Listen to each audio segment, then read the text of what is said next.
Colorado and Vegas, just like the 3 teams in the Central Division. They're elite. Can't all make it.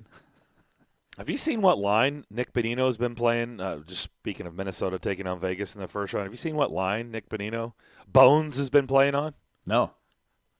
Anybody have a guess? Is he on their first line? First line. What do you think, Willie? I don't know. I honestly have not watched them. He's on the only fourth highlights line. here and there. He's on the 4th line.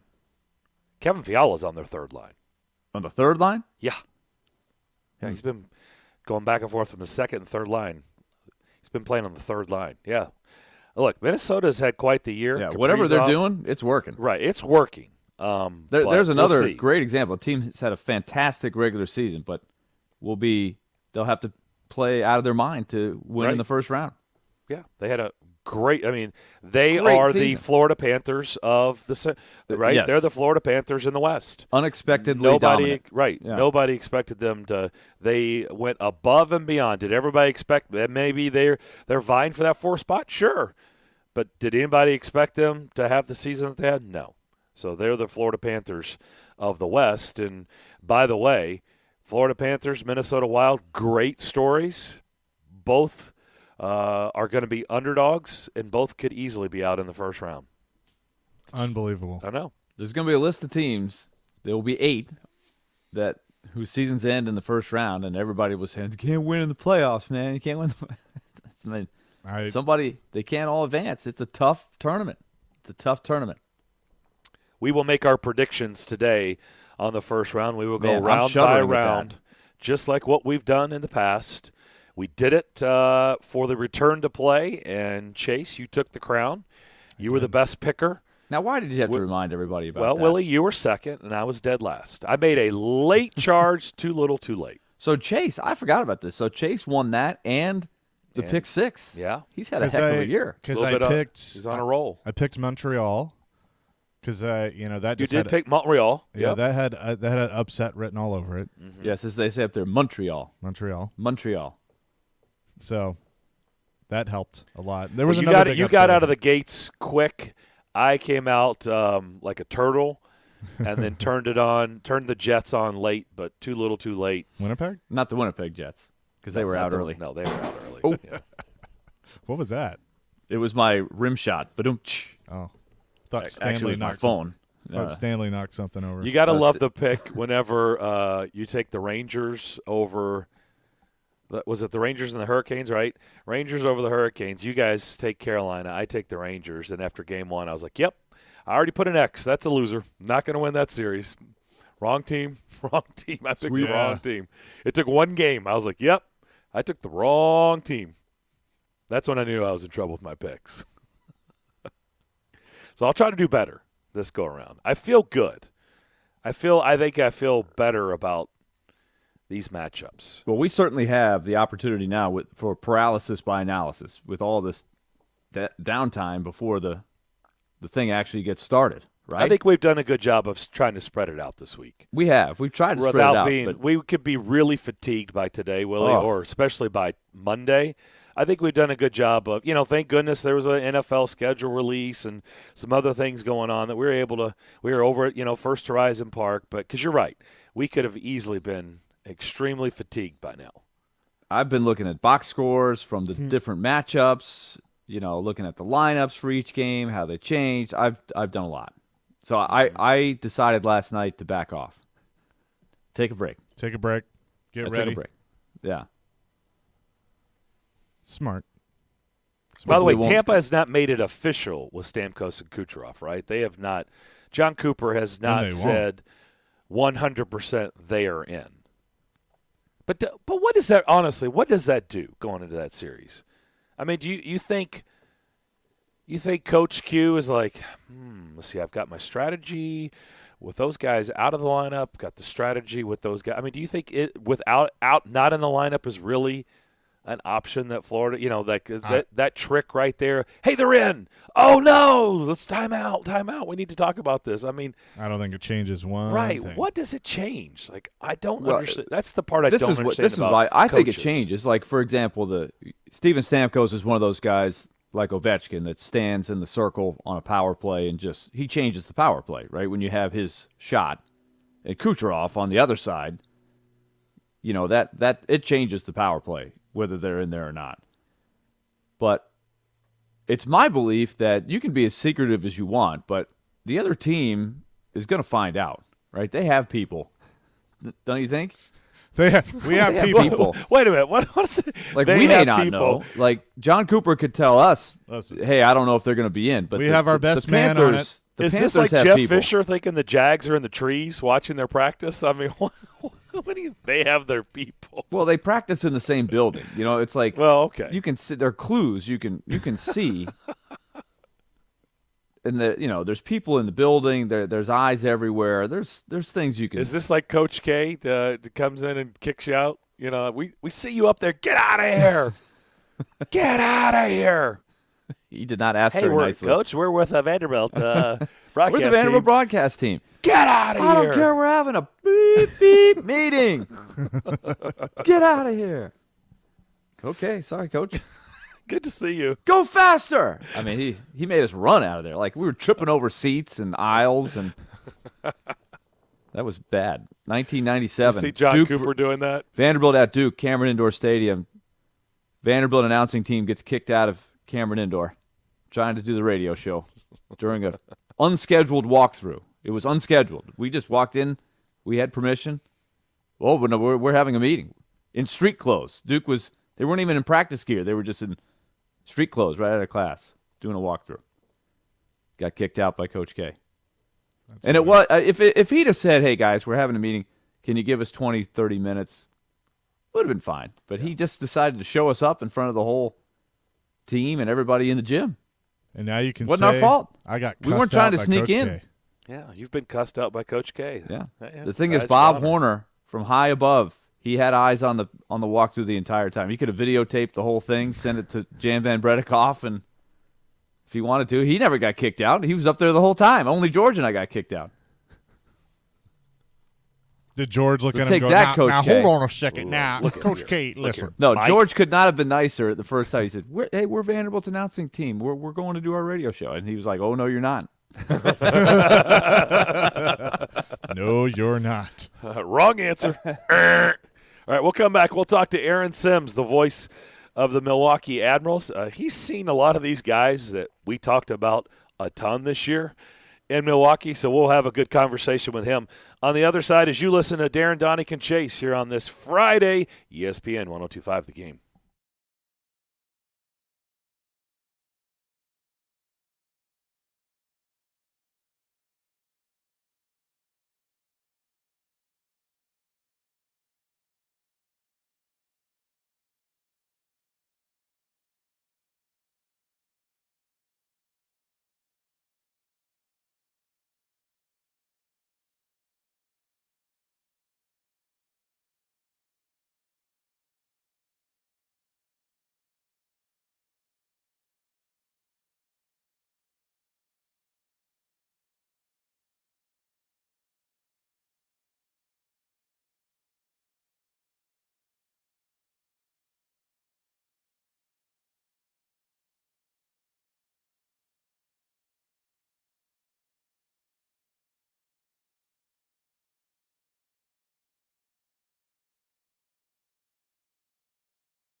You're darn tootin', Pekka. Thank you so much. Back here on Darren, Daunic, and Chase. Darren McFarland, Willie Daunic, Chase McCabe with you on this gorgeous Friday morning. It all begins round one in Raleigh, Predators and Hurricanes. It'll be a 7 o'clock puck drop on Monday. That'll be game one. Carolina and Nashville, 7 o'clock puck drop. You'll hear Pete Weber and Hal Gill on the call. I'll have pregame for you at 6 o'clock. Everything heard right here on ESPN 102.5 The Game. Let's bring in Aaron Sims, who is the voice of the Milwaukee Admirals. He is on the line with us. Aaron, how you doing? Doing great. Good to talk to you guys. Good to talk to you. You got a chance to see all these guys in Milwaukee that we've been talking about all season long, and it's been pretty amazing to see kind of the rise of some of these guys and, you know, how they have fit into this lineup. And I just want to start with, you know, we've joked on the show, if we had odds, because we do talk about odds on the show, going into a season of, you know, the importance of these guys, they would be, you know, at X point in the season. I mean, you would have had astronomical odds. And let's just start with Alexander Carrier. I mean, He's not only worked his way into the lineup, he has worked his way into a lineup where he's a mainstay. He's a top four. He's in the top pairing of the D pairings. You know, he's been there on that second D pairing, logging tons of minutes. Of course, he got hurt and then came back, and he was one of the guys that they said, hey, he's so important, we're going to rest him on the final game going into the playoffs. I mean, no one could have seen that coming. We knew he had been in the pipeline. We knew what he was all about, but really weren't sure if he was ever going to make it at this level. What were you seeing down in Milwaukee? Well, in Milwaukee, he had been kind of hot and cold. When he was a rookie, he was paired up with a bigger defenseman, Adam Party, back in 2016. And he was fantastic. And as you know, he had his first recall during that stint and played a game or two in Nashville and out on that West Coast trip or that Western Canadian trip that Nashville was on at the time. And really showed himself to be a pretty good prospect. And then the next year, he didn't have that big defenseman next to him. So they made a point, Scott Nickel and the rest of the organization made a point to go out and bring in a bigger guy. They brought in Jared Tenorti. Alex started playing extremely well again. When Jared was recalled, they brought in Ben Harper. Alex played very well. And I think that confidence, his work ethic, he's always been a very smart player. I always wondered about his foot speed, but he's gotten to the point where his smarts can take over, and he's obviously, you've seen what he's been able to do. So he's a hardworking, earnest guy, and I love the fact that he's getting this. And I think it says a lot, too. I mean, he's a guy that, you know, 4 years in the organization, what's his future? And he signs a 3-year deal. Yeah. That doesn't happen a lot. You sign the 1-year deal to get closer to the UFA, and he signs a 3-year deal. Nashville sees his value. I thought if Milwaukee played this season, he was going to be the captain here, and we'd see what happened. And maybe he'd get a game or two up in Nashville, but it's worked out for him, and I couldn't be happier for him because he's a super guy. Yeah, special teams minutes, playing there before the injury, 24, 25 minutes. I mean, you talk about earning the coach's trust. It was pretty impressive to see out there logging huge minutes. Another impressive story was Tanner Jeannot. It started off as Matthew Olivier, and we'll come to that in just a moment. He's the one that got everybody's attention on that fourth line. Then he goes down with an injury for a good while, 4 to 5 weeks. Enter McCarron, who on his second game gets suspended. Right. So he gets suspended for 2 games. That opens up the door for Tanner Jeannot, and he never looks back. He takes that spot and never looks back, and has been an important piece to that fourth line with Trennan and Sissons the rest of the way. Really the turnaround for the Predators, and in fact so much that now no one would have ever thought this. It's tough for even Matthew Olivier now that he just came back at the end to crack the lineup. What about a guy like Tanner Jeannot? Is this something you could have seen coming? Because obviously none of us saw it here. I think we could to a degree. He's always been overlooked. You look at his junior career in the Western League, and his last year out there, he had like a plus 45 or something. It was just a silly number, 80 points, all of that. So he comes to Milwaukee, gets off to kind of a slow start. He's hurt. He's in and out. Typical rookie, undrafted rookie specifically. And then at the beginning of 1920, Nashville had signed Lucas Craigs out of Bowling Green. And so Lucas Craigs got the job to see what he could do. Tanner goes down to the ECHL. Rather than sulk, he lights it up. He comes to, and it kind of the same thing. Once he got an opportunity, he got in the lineup and never left, and he became as important a piece as anybody could be. He's a talented guy. He's a big guy. He's a broad, strong guy. You've seen that over and over on the hits. So I don't know. I think if you ask, could we have seen this coming?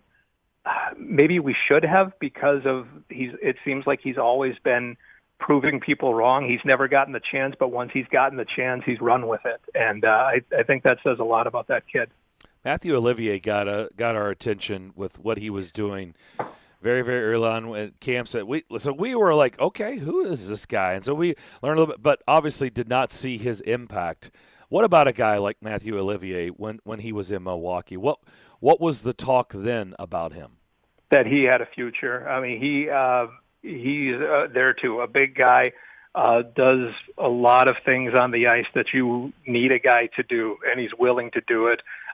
Real quick, we had an exhibition game in Milwaukee against Chicago one time, and I was there with my 2-year-old daughter, and he dropped the mitts with a guy named Garrett Ross, who eventually signed with Milwaukee later in the season.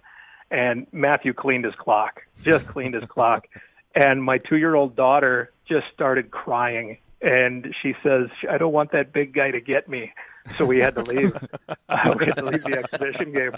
So I told Matty that a couple of times. It's pretty good, but he does the job, and his first goal that he scored in Nashville was such a typical play, just driving the net, and being there and putting it in, and then he's breathing down your neck. If you're a defenseman and you're turning your back on the puck, you better be aware that he's coming, because he's gonna come at you. And there's an edge there, and I think that's a good thing. And he's made the most of that. So Nashville's, to me, John Hines is in such a good spot because these young guys have all played. And John Hines, my guess is, because every other coach would say the same thing, right? That you want the coach to have tough decisions. And if that's the case, if you're choosing between Matty and Tanner and Trennan and whoever else to give you some muscle or to give you that energy, you're in a good spot. We're talking to Aaron Sims, voice of the Milwaukee Admirals. He has seen all these guys, and as the saying goes, David Poile is if he said it once, he said it a million times. The road to Nashville goes through Milwaukee, and now, of course, Aaron, we have the synergy back with the Sounds being the AAA affiliate of the Brewers. So now we have exactly what we need between the two cities. Everything is in order now. But there you go. Yep. I know everybody's excited about Christian Yelich getting down there. Yeah. We're going to watch him play today, I think, right? Tonight, yeah. So, Aaron, I think one thing I'd love to hear from you is when a player comes up from the AHL and you see him try to assert himself physically, as Olivier did, as Trennan did, and obviously as Jeannot has done. Yeah. When they start challenging guys, they hit guys and they see a response and they are willing to stand up for themselves, stand up for teammates. There's a process that happens, right? There's a feeling out where maybe veterans in the league going, who is this guy? He's big, but is he really that tough? And I saw that, what has evolved over the course of the season is I see the other teams now, they know who these guys are. They're not looked at as, well, who is this rookie? We can take him. There's a little bit of, I'm not sure if we can do anything about this. That's what I'm wondering how that will translate in this series as Nashville tries to build that physical edge. Yeah, I like that. I think there's really something to that. And your opinion, because we didn't have hockey this year, but do you think when you say that the opinions have changed and stuff like that, on how to deal with that, is that because of taxi squads? Do you think teams are more aware? Just because we don't. The American League honestly wasn't the same this year. It's just division only, and technically the 5 best players have been up in the National Hockey League. So I'm just curious what you think. I've been wondering about that. How crazy is this? Is that the Charlotte Checkers and the Milwaukee Admirals were playing on the same team. So some of these guys played some games actually together. I don't know if it was the same night. A lot of times I haven't looked exactly at every box score to see which players played the same, but that's got to have some interesting talk going back, right, between the two locker rooms. They know each other pretty well, especially those guys that are on that second level. Yeah, well, and I don't know if Max McCormick will be in the lineup for Carolina at all in the series, but I know that he and Tanner Janot, I think, were even on the same line in a game that is the one game that I actually went to see in Chicago this year. So, it's really cool. And I have Florida and Tampa shared, and it's an interesting setup this year. Very interesting setup. These guys know each other very, very well, so it's going to be a lot of fun, I think. Here's something to ask. When you watched last year the Milwaukee team just take over the AHL, and unfortunately they never got a chance to go through the playoffs and try to win the championship. But that happened, and yet if you looked at the prospect lists in the NHL, Nashville ranked, maybe no higher than 20th or 21st, something like that. Yeah, bottom third, so, what did you see in that? Because it's always an interesting dynamic. People watch what happens at the AHL, but as far as like sexy prospects, there weren't a whole lot appearing on that list from that team. No, and it's a sum of the parts thing, right? Like the team was fantastic. Well, Daniel Carr and Cole Schneider helped Tommy Novak along. Daniel Carr is one of the best players to play in the American Hockey League in the last 5 years, and Cole Schneider is a veteran American Hockey League player who's got a couple of games in the NHL. So they help a rookie Tommy Novak, who he was a later pick and actually had to take an AHL deal for a year to prove that he could do something. So these guys, they had some help from AHL veterans and great AHL veterans. So you can sort of see, okay, it wasn't, as much as we love Tolvanen, he was the 30th pick overall. He wasn't a top 5. He wasn't a top 10. So you can sort of understand all of that. But at the same time, you find out rather than just how fast a guy can shoot the puck or how fast he can skate or things like that, you find out, are they willing to block the shot? Are they good teammates? Do they stand up for one another? Do they do the cliche little things? And these guys did. Are they coachable? Do they want to be coached? How hard do they work on film? Things like that. And you had a group that led by obviously Carl Taylor and the coaching staff, but Jared Tenorti and Schneider and Carr and that group of guys that and Carrier too for that example for that matter, they really took pride in what they were doing, and it some guys had to hold an ego in check perhaps, but the better they played, the better the team played, and it just kind of rubbed off. And it's I'm not terribly surprised to see that Nashville had the success that they did after a lot of these guys started to get in the lineup, because they were winners here, and that winning attitude just carries over.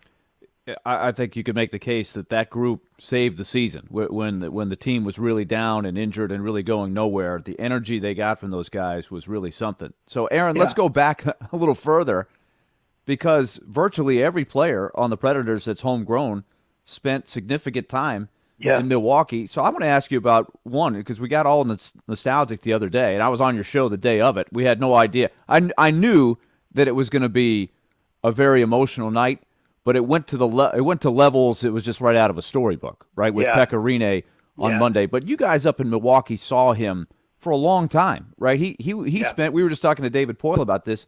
He spent a whole second year. I think it was 3 years total, but there was 1 year that they expected him to make the team, but he got beat out by Dan Ellis, so he was there even longer than they thought. So he got some amazing seasoning in Milwaukee. But just tell us about his legacy in Milwaukee, because Pekka certainly speaks fondly of it. Well, I try to hitch my wagon to him, because my first game with the Admirals was his first win in North America. Nice. So October 28th, 2005. He wrestled the job away from Brian Finley, who was a first-round pick, and he's always the nicest guy. He always cordial, always asked you how you were, all of that stuff. Like everything you see now, he was that way here, and he is just a special guy. And you never saw the frustration with him. You never saw, and I'm sure he was frustrated. I'm sure after, his rookie season, which was brilliant. I think he lost out to Jimmy Howard, though, on the all-rookie goalie team in the American Hockey League that year. But that was a that was a heck of a race, by the way. But then his second year, he gets hurt back home and has to start a little later. And then, so that's frustrating because you lose that momentum. And then the next year, you figure you're going to be up. Dan Ellis comes in and lights it up in training camp and plays well. So now he's got another year. So that frustration, and he's getting to be 25, 26 years old, and is there a future for him? And lo and behold, there is. And I think he's there too. He's a smart guy. He understands the situation. He understands that he can control what he can control. It's so fun to listen to him talk now because he's got this world of experience behind him that I just love to hear him refer to and use as a pillar, kind of a way to move forward. When he was here in Milwaukee, you could see all of that building. You could see all of that starting, and he's just a beautiful person, beautiful human being. And I hope that wasn't it on Monday, but that was really cool to watch all of that.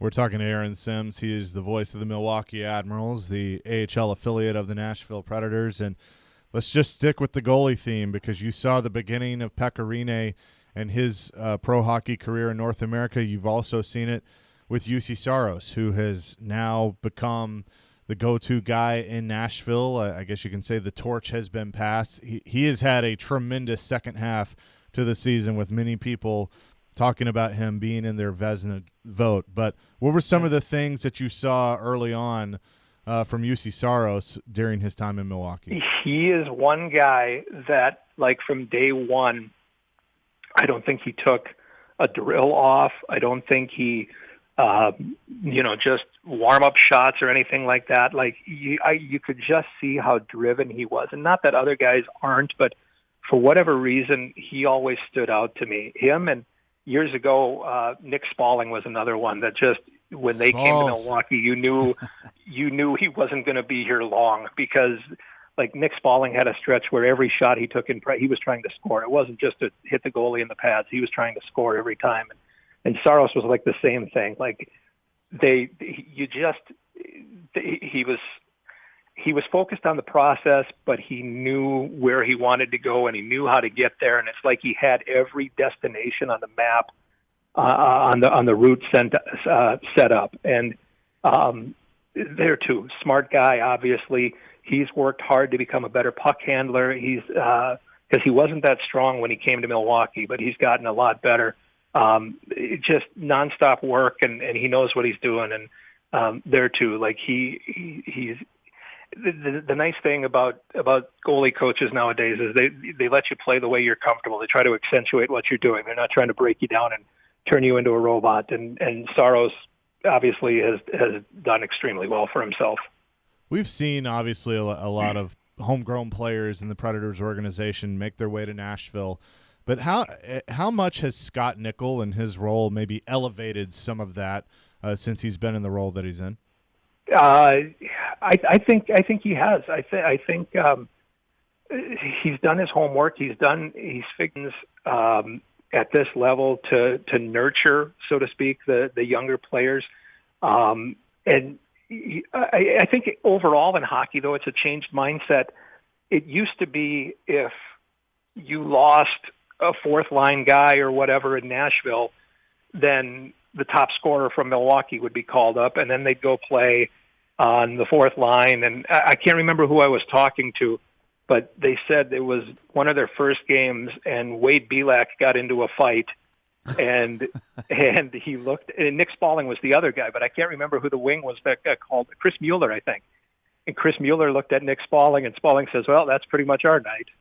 They got 2.5, 3 minutes of the game, and right. that was it. So I think hockey in general has changed, and maybe it's because of the cap, perhaps a great deal in part of the cap, but guys are brought up to be put in better positions. If they're a first-line guy who doesn't go into the corners but has success, then don't put him on the fourth line and make him dig for the puck in the corner because he hasn't been able to do that at another level. Why should he do it at the top level? So I think the overall confidence that has been bred from the top down, I think, has been very, very good. And I think Scooter has played a big part in that. Well, Aaron, we appreciate the time as always today. Good to talk to you. I produced some of the games that you did several years ago when you filled in for Pete. So it's good to talk to you again. Thank you. Same to you guys. He is Aaron Sims. Great insight. Yeah, absolutely. He is the play-by-play, the voice of the Milwaukee Admirals, and good to get that perspective of some of these young guys that we have seen, and they have made a huge impact. And some of the old guys. And some of the old guys, yeah. I mean, so many of them came through. They've got, we didn't even get, Roman Yossi played a long time in Milwaukee, right? The Cali Yarncroke. I mean, the list goes on. You referenced it. Barry Trotz used to say it, that all roads to Nashville go through Milwaukee. So we have certainly seen that. We'll be making our predictions a little bit later on and much more coming. But first, you want to score a major payday this May? Well, let me tell you how to do it. It's with BetMGM. It's the best time to sign up for the king of sportsbooks because they're giving new customers a shot at an easy $100. Just register using the code 1025GAME100 and win $100 in free bets when you place a $1 moneyline wager on the Grizzlies or the Kings. And if either team hits a 3, you're a winner, regardless of your bet's outcome.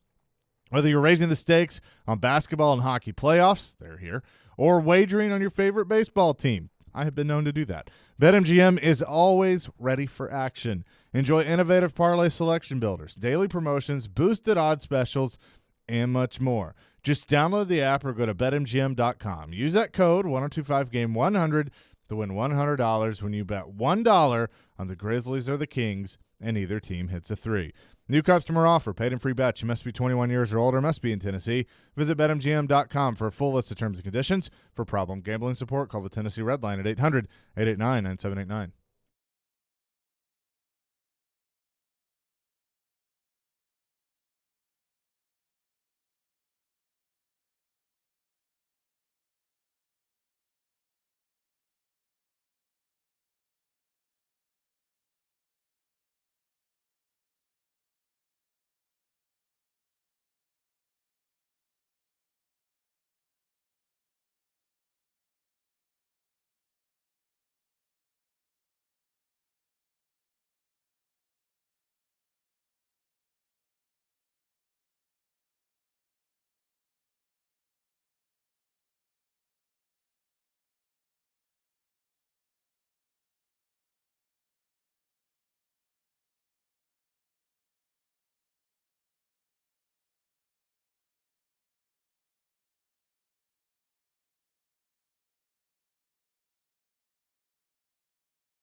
Next week, the game will be on the road with your chance to win tickets to games 3 and 4 of round 1 of the Stanley Cup playoffs. Of course, Predators and Hurricanes. Those matchups will be at Bridgestone Arena Friday and Sunday of next week. Keep in mind, Stillman Company will be at Boom Ba's Craft Pizza and Tap House in East Nashville. That location, or the address, is 1003 Russell Street. 1003 Russell Street. That'll be from 2 to 6 p.m., and you'll have a chance to win a pair of tickets to Game 3 on Monday. So if you live in the East Nashville area, Willie and others, Adam and others, swing by there. You'll have a chance to win a pair of tickets, although Willie and Adam don't need those tickets. But there's others in East Nashville that would like. Does my first cousin still live next door to you? I don't. Of course he does. I don't ever hear from CJ anymore. I don't know what's going on. I feel CJ like Will is an Ferrell. institution. What on did the you east do? side. Meatloaf. What is he doing? I never know what he's doing. He predates me on the east side. I know, but I just you never know with him. I mean, I've lost touch. I don't know what's going on. You should reach out. Well, now that I know, I mean that he's still there, I will. I have seen his son, who would also be your cousin, Jake, who I've seen him grow up from, I guess he probably was maybe 4 or 5 years old when we moved in. Now he's working for his dad. He's going to work every day, and he played hockey for a long time. I think he's playing in a men's league now. He went off to Canada to play hockey. He played at Arkansas for a while. Mm-hmm. So we got it going on over here, man. It's funny, like the neighbors now. It's just so interesting to watch how East Nashville has grown. Don't want to go down a rabbit hole, but a historic neighborhood that's been really rebuilt. Now we've got all these neighbors around us, and they've got young kids. Now we're watching like another generation grow up. Our daughter is babysitting them all, so she's made a lot of money down the block with all these new families moving in with little kids. That's the fun part. That's awesome. Yeah, it's great. I saw Matthew DeFrank's tweet out that Jim Neal has said that Rick Bowness, I don't think this is any surprise, but I did actually see people putting that out there. I think even Scott Burnside had something on it, and I was like, really? But Rick Bowness will be back next season.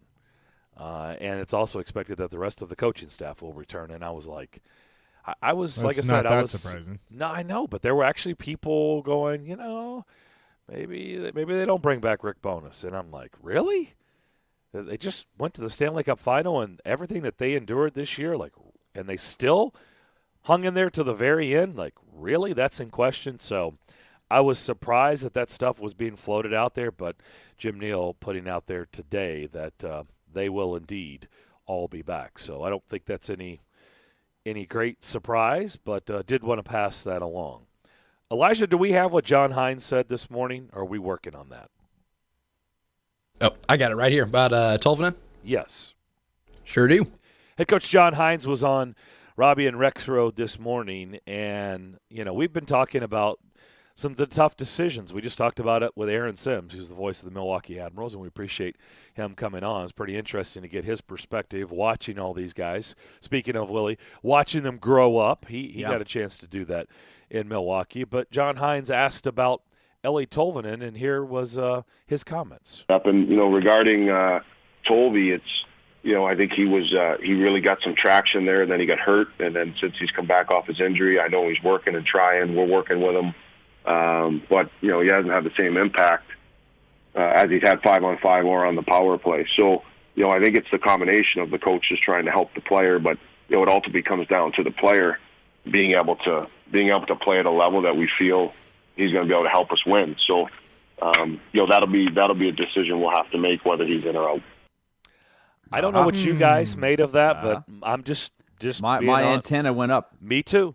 And so I'm sitting there going, that wasn't exactly the ringing endorsement, right, of Ellie Tolvanen in the lineup. At least I took it that way. That was not, yes, we've been, what a season he's had, and, he's been great, and, he'll be fine. It was my antenna went up too, and it was like, because, it is true. He hasn't been the same since coming back. It hasn't even been close. Like he went on a run where he was I don't know. I wouldn't say he was carrying them, but he was a he may have been their best part. player from certain nights. He was their best player. He was making dynamic plays that were changing games, right? Particularly on the power play. Yeah, he got the power play off the mat, basically. Oh. No, it was underneath the mat. It was underneath the mat, and it went from that to being, the top thing that was helping them win. Right? They were getting over the top because they were getting a power play goal like every game for a while. But here's the phrase that John Hines used in that statement that I hear him use a lot. How are you going to help us win? Right? Mm-hmm. It's not about how many goals are you going to score or how many saves are you going to make. They know they need every single person who's in the lineup to help them win, doing their thing. So now that they have pretty much everybody back, it sounds like Victor Arvidsson is going to be okay by Monday. They have tough choices. This is good, right? But it just means that nobody has got a free pass into the lineup, right? You've got to be bringing it. I thought Tolvanen played okay on Monday. Like, he was showing up 5-on-5. He made he hit the post. He made a really nice move to the net. But he hasn't quite had it since he got hurt. I still see him as a guy who could change a game in the series with a great shot on a power play, right? We all know that. But are there other guys that would bring more to the table? It sounds to me like they're weighing that option right now. Yeah. Because we did the math. Like, we were looking at it, right? We were like, who do you put in? No matter who you leave out, you're leaving out like 3 or 4 really good players who bring something. I take that as either the decision. He's not going to say something like that if there hasn't been a conversation. And so I kind of feel like that potentially the decision's been made and he might not be in there. Yeah, that's kind of how I took it. Honestly, that's where I was going. At least not game one. Felt right? Like, it could change. Right, yes, of course. But I'm saying I felt the same way. I kind of felt like that to me sounded like, at least for game one, you haven't done enough since you came back to, deserve to crack this lineup. There's a lot of tough decisions that have to be made, and right now you haven't done enough to crack. Now, we're just trying to read the room here. I mean, we're just speculating. We have no idea. We just know that these are tough decisions, and when I heard that, I kind of felt the same way. It sounded like, it sounded like a coach that has already made up his mind, and he's trying to position it or present it in a certain manner. And, of course, it's just for game one. Hopefully it's going to be a long series. But it sounds to me like a coach that said, since you've come back from injury, there just hasn't been enough production there to warrant you starting in game one. Yeah, and, John Hines obviously tells us a lot more than Peter Laviolette. No. And, my dog says more than Peter Laviolette when it comes to lineups. Sorry, Lavi.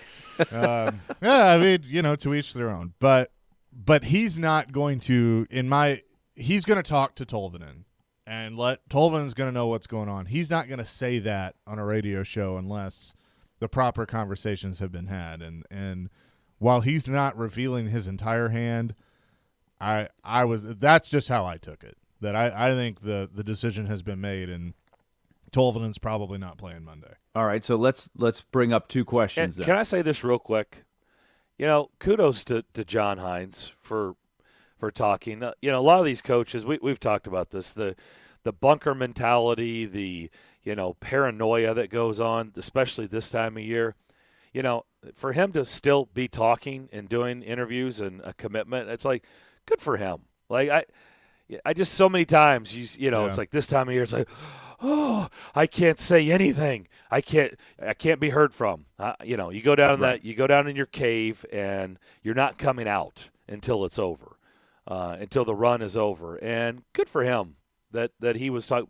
Good for him that he was still willing to talk right before the playoffs. So I just for me, I'm speaking for myself. I really appreciate that.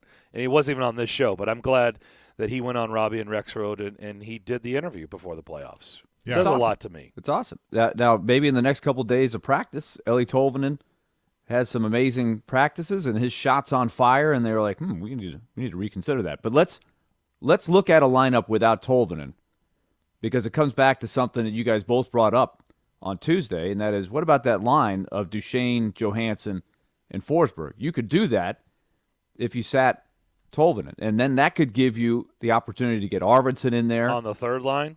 Yeah, and also put a little edge in there with a Cousins or a Richardson, which I really think John Hines wants to have either Cousins or Richardson in there. I think he really wants to have that element in there from one of those guys. Because you get an extra. Who do you think ultimately gets the nod as we sit here on Friday? Ooh, that's a good question. I think Cousins by a hair, but I think they're almost interchangeable. Honestly, they both kill penalties. Okay. They both give you that toughness. They both give you that playoff experience. They both have made deep runs, right, in different places. They have that knowledge of how to win in the playoffs. I think they want that ingredient in there. I think it's the answer is close edge, but whoever you pick, I kind of go the other way. I kind of feel like Richardson close. I'm with you. Edge, very, very, very. Okay. And I'm saying we're trying to predict what John Hines is going to do. I'm not saying what I would do. I'm saying what the coach is going to do. I kind of feel like there's a reason why Richardson was in there very late in the season. I mean, he was gone for so long. There's a reason he was in there. Chase, my answer is slight edge Richardson. Yeah, that's my answer too, because you sign him for this moment. He's the reason that they brought him in. I mean, think about to last year when the Predators took on Arizona. Yes, he had the dagger goal, but he's that type of player that you want when things start getting nasty, and you need a guy that's not afraid to back down in any type of situation. And so that's why – and I know Cousins can kind of be that too, and Cousins is the chirper, and there's a big part for that. But I just feel like that Richardson has the edge there. Okay, now let's get to the second question. Let's hurry up because David Poyle is going to speak at 11 o'clock, and we're going to carry that live. Then the question is, who do you put in Tolvanen's spot on the power play? Power play unit 1 on the opposite side of Forsberg. That's the question, and it's not you could put Arvidsson there. He does not have nearly the potent one-timer. It is not a threat. You can ask Hal Gill, right? The other team, they know who can shoot from there and who's not as much of a threat. Arvidsson, it's not like he can't shoot, but he's nothing like Tolvanen when he shoots the puck. Arvidsson scores his goals in different ways. So that's something that they have to try to figure out. Really good point. All right, we'll come back, and David Poyle, Predators general manager, is supposed to speak at 11 o'clock. Chase, enjoy Dover, Delaware. I will. We'll get the full report when you get back. You'll be back with us on Monday? I will. And late breaking news, Hendersonville's Josh Berry will make his Cup Series debut this weekend, so that'll be cool. Outstanding. Very cool. Well, safe travels, and we'll talk to you on the other side. Sounds good. Hour number 2 with Predators general manager David Poyle speaking. We'll carry that live. We do that next right here on ESPN 102.5 The Game.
Second hour, Darren, Daunic, and Chase here on ESPN 102.5 The Game. Darren McFarland and Willie Daunic here with you. Elijah Campbell at our Wholesale Link Game Studios, powered by RumbleOn.com. Hope everybody's having a good day thus far. Beautiful day here in Middle Tennessee. We're just waiting for Predators General Manager David Poile to talk to the media, which is coming up here very, very shortly. Of course, Game 1 coming up in Raleigh, North Carolina on Monday evening. Predators and Hurricanes. We will make our predictions before we get out of here today. Don't forget, coming up at high noon, you just made the list.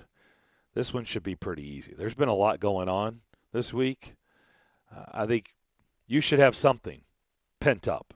You should have something you've been carrying with you all week to release coming up at high noon. So keep that in mind as well. So we were talking about the tough decisions that John Hines will have to make coming into this playoff series. Tough decisions are better than easy decisions, because if they're easy decisions, that means you've got a lot of injuries. Well, hold on. Just pause. Let's stop that. We'll pick it up after we hear from David Poile. Here's Predators General Manager David Poile. Joe Rexrode had the hand up first. So, Joe, the honor is all yours. Wow, I can't believe I was first. Hey, David, good to see you. Question for you on UC Saros. I guess a couple, if I could get a couple in. One, what's your confidence level in him entering this series? And two, has this run for him altered, if at all, maybe the way you've even thought about his future or his ceiling as a goaltender in this league? Obviously, it's an understatement to say that he's at a great second half of the season, really established himself as a number one goaltender in the league. I think, like all players, and with our team specifically, that the playoffs are a new level, and oftentimes careers are defined by what you do in the playoffs. UC's still a young goaltender. He was given the net last year in Arizona, against Arizona in the bubble in Edmonton, and we lost. And I think his play was okay, but it was not at the standard that we're seeing this year. Obviously, the next step for Juice is to lead our team in some playoff victories and winning some series. So this is important for him. But I think I could go down the lineup in a lot of places where, as happy as I am today to be in the playoffs, that I do feel that there's going to be some grades given out, if you will, after the playoffs is over, as to how different players played and how our team as a whole played. This was the plan all along.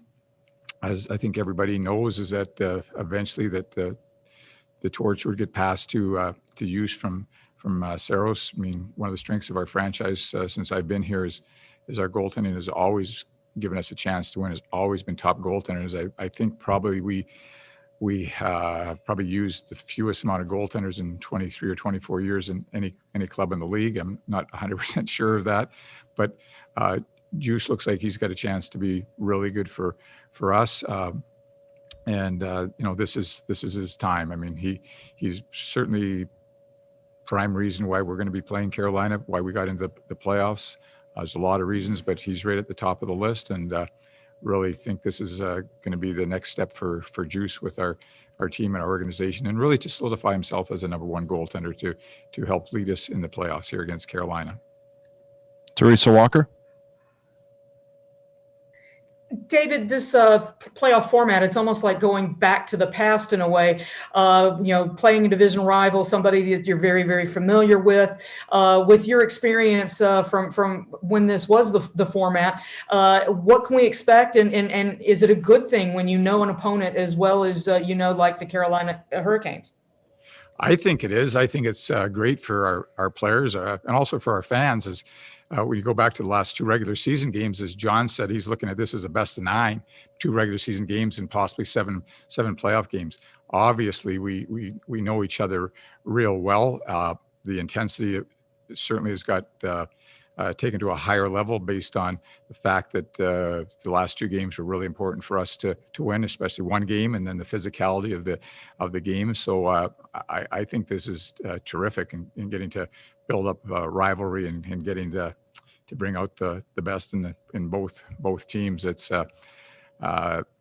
there's been a lot to, I guess, it's not like about this year, but one of the things is playing these same teams and building up these rivalries and the matchups, whether they be line matchups or individual situations. But I think it's really, really good, and I think it's going to make for good hockey, not only in our series but all the other series as well. Brooks Bratton. David, good morning. We all knew that this was going to be a unique season. I suppose you can never quite imagine what it's exactly going to be like, but did you have any vision maybe at the start in January where you thought this team might be, and how might that compare to where you are now heading into a playoff spot, considering everything we've been through in the last 4 months? Honestly, I think that whatever I thought of this season was going to be, if I was writing a book, I would be doing a lot of editing because so many things changed. I mean, the pandemic, the COVID threw a wrench to us right away at training camp. We've had like 7 or 8 babies born on our team this year that, was certainly a lot. The poor start that we had, some individual things, some team things. I mean, there's just so many different variables this year that I don't think anybody could have totally seen it. From a competitive standpoint, I thought this would be a hard year to make the playoffs. I had in my own mind, 3 superior teams in our division, which honestly were Tampa Bay, who won the Cup, Dallas, who were to the Cup Finals, and Carolina, who were going to play in the playoffs. I wasn't sure where Florida was going to be, and they were arguably as good a team as any in our division. So I think it kind of played out approximately what I thought. I mean, Dallas, again, you talk about having a tough year and injuries and different things that could go wrong. They were victim to a lot of different things. So we all went through different things. We learned a lot about each other. It was a unique year, and if I had my druthers, I would really hope for back to an 82-game schedule, more normal travel, where the games are placed on a format, playing everybody else in the league again. I really look forward to hoping that that's the case next year. This was unique. This was different, but it was the hardest season that, for a lot of reasons, that I participated in. Jared Stillman. Yeah, David, congratulations on making the playoffs. There's been a lot of talk, though, about Tolvanen and Fabro perhaps maybe not cracking the line up to start the Carolina series. How important long-term is it if they could cause a problem with a younger player who is used to being in the lineup? Hey, Jared, do you mind repeating the last part of your question there? It kind of cut out a little bit. Yeah, sure. Sorry about that. How much do you worry about the idea of a young player that's used to playing a lot being perhaps left out of the lineup and maybe that leading to some resentment? The coaches really have their hands full this year based on all the players that we've used. I mean, we have 34 players here in Nashville. We've had basically 34 players here since before the trading deadline. When we got to the trading deadline, we had a roster of like 22 players, and then we had like 8 guys on IR. So we knew we were going to be at least 30 or more players. That's hard to balance on a daily basis for practices and keeping everybody happy. So I really do believe that the coaches have done a good job in that area. Having said that, there's no chance that we have everybody that's going to be totally 100% happy when the lineup is announced for game 1. But as John has told the players on a consistent basis, especially in the second half of the season, when we played our best hockey, is that the Predators are going to play a certain way, and who's ever in the lineup, we're going to continue to play that way. And because of the way we're going to play, we're going to continue to be successful. So my take on this, and what I think the messaging is to anybody who doesn't dress in game 1, is that please work hard, be ready to go. This is a decision for one game. I think win or lose, no guarantees on this, but I would say our lineup for game 2 in Carolina will be different by 2 or 3 players. I just think that's the type of year that it's been.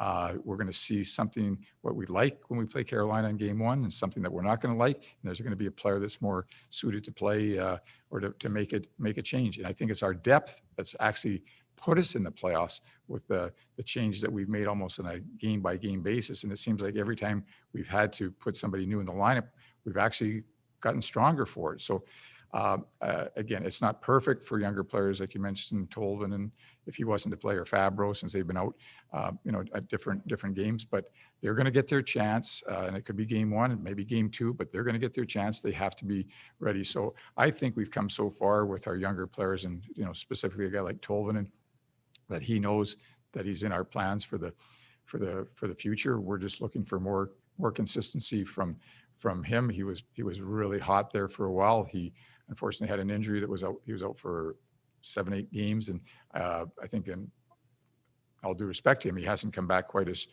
strong. And sometimes you just need a game or so to get your act back together. So I think regardless of what names you're going to throw out there that may not play in game one, I think our roster probably could shift from game to game, and we're prepared, and we're used to using different players. And we think one of the depth of our organization right now might be one of the keys to the series, especially if it's a 7-game series.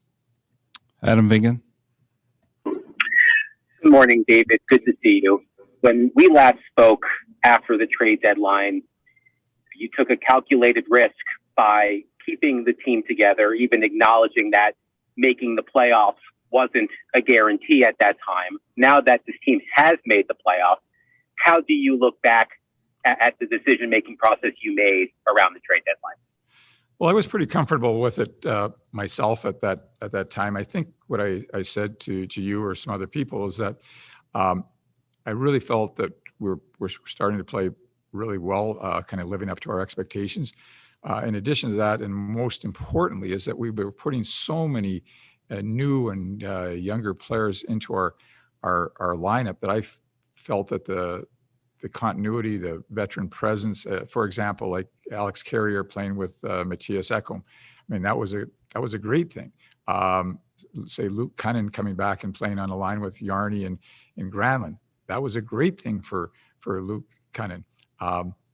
Tolvin and playing with Joey and Philip Forsberg, that was a great thing for him. So a lot of those things served a good purpose, as it turns out, thankfully, for the rest of this year to get us in the playoffs. But it also gave us a little bit more clarity for what our lineup and who could play for us next year as we move on. I think a lot of the discussion in the first half of the season when we were playing so poorly is like, where is this franchise going? And now that the season is headed into the playoffs, we know that Saros is the number one goalie. We've got young defensemen, playing for us like Carrier and Fabro, and you got David Ferentz and Davies that have had some games up front. Olivier's played more regular. Jeannot is now a regular for us. Trennan is a regular for us. Cunnin got in a trade, has played so much better since he's come back from an injury. Tolvin, as we've talked about, has kind of been our leader on our power play. So all those things weren't there at the beginning of the season, and they're all there now. So thankfully, it worked out for us in the playoffs to get into the playoffs, and I think it gives us a good start in what our thinking process is, and for setting up our future lineup with all these guys making the team this year. Gentry Estes. Yeah, David, kind of following up on Adam's question. You say the question at the time, kind of where the franchise is headed. Given how the season progressed, I mean, are you more confident now than before the season, January, February, that the core that it exists, the guys you've had for a while, is still capable of taking the franchise where you want to go without, some major overhaul? Well, I think we by making the playoffs and how we played in the second half was huge hurdles. I mean, we were 5 games under 500, and I think we were left for dead by just about everybody. So I think it's tremendous what we've done and where we've come from. I'm very proud of that. But now we're in the playoffs, and again, our goal eventually is to win a Stanley Cup, and we're up against it. Carolina was the second or third best team based on points this season. If they would have beat us, they would have won the President's Trophy. So they're they're a top team, and there's again, there's nobody in the few things that I've heard or read about that's picking us to win this series. So I'm going to find out a lot about our team and about the individuals on our team. I'm going to find out how good Carolina is and what the difference is between the two teams. All those things are going to go into the decision-making process in the offseason as to where we go with the franchise. So again, I'd like to, as best possible, enjoy the time here, because it's been a difficult season, but there's lots of things to be positive about for where we are and what our chances are, and it's also a lot of things to be positive for going forward. But we all know that there's always changes in an off season, and we will get to that after our season ends, and hopefully that will be not in the near future. John Glennon. Hey, David. I know you touched on Luke Cunnin earlier. I wonder if you could elaborate on him a little bit, what he has done since his return from the injury, and how you feel he kind of plays into this team's identity. Well, he's young. I think he's improving. He can play multiple positions. I think eventually you'll see him get more time on the specialty teams, whether it be power play or penalty killing. He can score, and he also plays into where we're trying to take our team, is to be a little bit more physical, abrasive, gritty team, and he brings a lot of that. So I'm looking for Luke Cunnin to be a big part of our team for a lot of years as he gets his stride, gets a little bit better every year. So I think he's got a lot to offer and a lot to bring to our team. And again, this will be a big opportunity for him in the playoffs to take his game to a new level. So a lot of the same answers for a lot of these younger players, but Cunnin, we made a deal for. We gave up a lot to get him. We just feel age-wise, I think he's 23, that his best years are ahead of him, and I certainly see him being an important player going forward for the Predators. Justin Bradford. Hi, David. It's one of those things with Tanner Jeannot being an undrafted free agent, making a signing like that, given still a fairly small sample size, but it seems like he's fitting in very well, obviously becoming a quick fan favorite. But how happy does it make you to see an undrafted guy like that being able to come up and perform the way he has and stick around in the lineup too?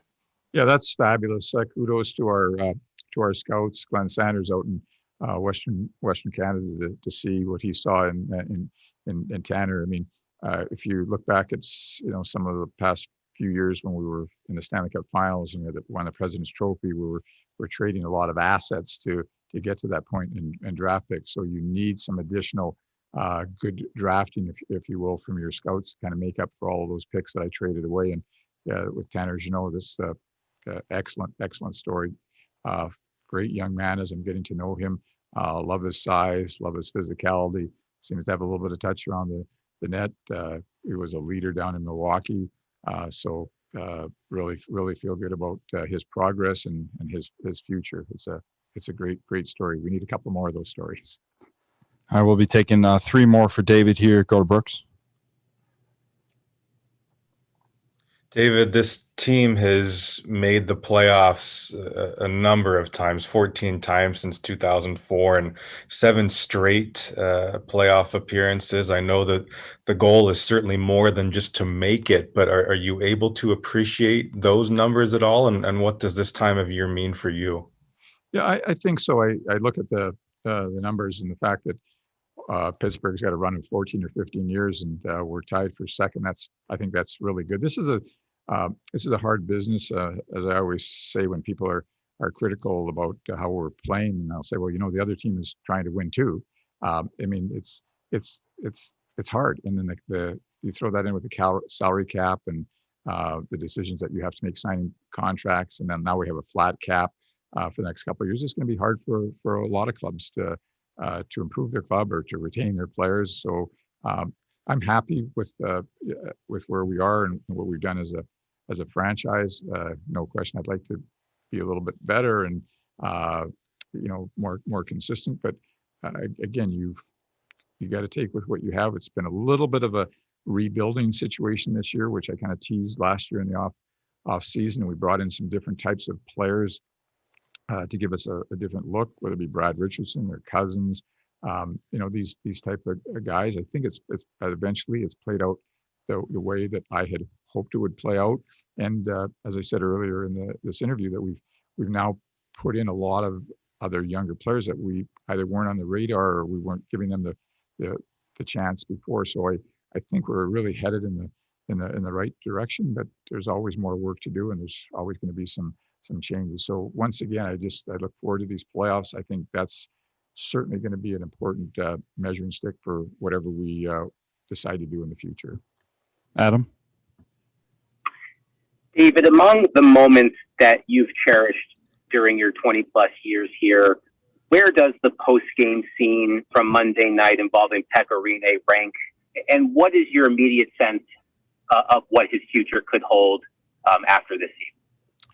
Well, that ranks right near the top. Honestly, that's fantastic because that ties in that moment, that's the scenario, that whatever you call it, was so spontaneous that those are always the best things in life. But it tied in everything. It tied in a franchise player, that Pekka, that's been the face of our franchise for so many years. It tied in the team that was not going to make the playoffs to make the playoffs. It tied in our fans for their love of the game, their support of the Nashville Predators, their complete unconditional love of Pekka Rinne. So that was a real tearjerker. That was so cool. It's stuff like that are right at the top of the memory bank. I mean, for me, it goes back to the beginning when you come to a Nashville, Tennessee, a non-traditional hockey market, and it was hard selling tickets. It's hard getting interest. And now we're in a situation where I think we get back to normal. We'll hopefully be at a sellout situation, and the Predators will be a big part of this community. But Pekka's always going to be kind of a number one in your, maybe as my dad would say, number 35 in your program, number one in your heart. So it was really cool. It's about the future. I've said this before. Pekka and I have talked this year, but we have not talked about his future. I haven't brought it up. He hasn't brought it up. I don't think there's any reason to do that. We will both have our meeting at the end of the year, and I guess I'm hoping he wants to come back. But let's see what's on his mind, and we'll go from there. There you go, Predators general manager David Poile speaking with the media today, getting ready for Game 1 Monday night in Raleigh against the Hurricanes. In fact, he told us about Pekka Rinne back on his weekly visit on Tuesday with us at 11:15. We'll come back, talk about some things we just heard.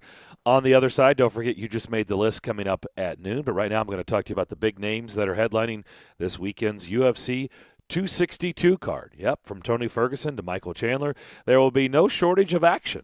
And DraftKings Sportsbook, the official sports betting partner of the UFC, has a heavyweight offer for this weekend's fight with 100-1 odds. Yes, one fighter will be walking away with the belt. You'll be walking away with some cash, and all you have to do is just pick the main event fighter you think will win, and DraftKings Sportsbook will give you 100-1 odds on that fighter. That's right. That means you just bet $1 on the select fighter, and if they win, you win $100. There's no better way to put your MMA knowledge to the test and then put your money where your mouth is, and that is at DraftKings Sportsbook. Don't worry if MMA isn't for you.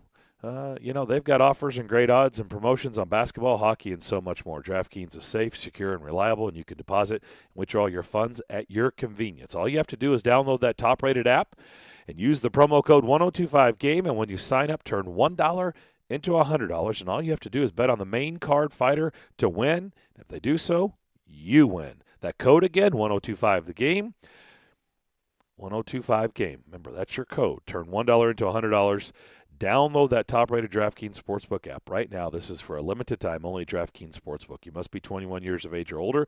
Tennessee only. Restrictions do apply. See DraftKings.com/sportsbook for details. If you or someone you know has a gambling problem and wants help, call or text the Tennessee Red Line, 1-800-889-9789.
All right, you heard David Poile, Predators general manager, talking about the upcoming playoff series. He also ended with talking about Pekarine's future, which he talked to us about that on Tuesday in his weekly chat. But let's get into the Eeli Tolvanen question again and Dante Fabro. I think we can add him into the mix because John Hines has got some tough decisions to make. We know that. And I thought, quite honestly, what we said earlier, Willie, about Brad Richardson or Cousins is a really good one. I think it's a razor's edge. I think it's very, very close. If that is indeed the case, that it's between one of them on that third line with Erik Haula centering that third line, if this is possible where Victor Arvidsson returns in the lineup and maybe slides to that third line instead of being on the first line. I don't know, a lot of possibilities, but what do you make as you sit here with more we talk about that? How do you think of it, ultimately this is going to play out for Monday? Well, I heard Jared's question about young players who, if you start listing the top prospects in the Predator system, and they have been for a couple years now, Eeli Tolvanen and Dante Fabro are on the list, right? Dante Fabro went right from Boston University to playing every playoff game. Yep. He played, 4 regular season games, and he played more playoff games than regular season games. That's correct. That first year. Mm-hmm. And he may not be in there in the first game. He might be, but I'm not sure that that's the case. Yeah. It's that's one of the decisions that has to be made. Do you think he would have been better served not just jumping right in there after college the way he did? I think it's a legit question. In other words, spending time in the system. Well, Milwaukee. Some guys are ready. Some guys can do that, but I do think that Dante Fabro has had growing pains, and he's had to learn at the highest level. Right. So what's done is done. Now he's played over 100 games, so I don't know that you can go back at this point. But hindsight, maybe. I think you could. I think that's a very interesting debate you could have. That maybe it would have helped him to play some in Milwaukee in hindsight.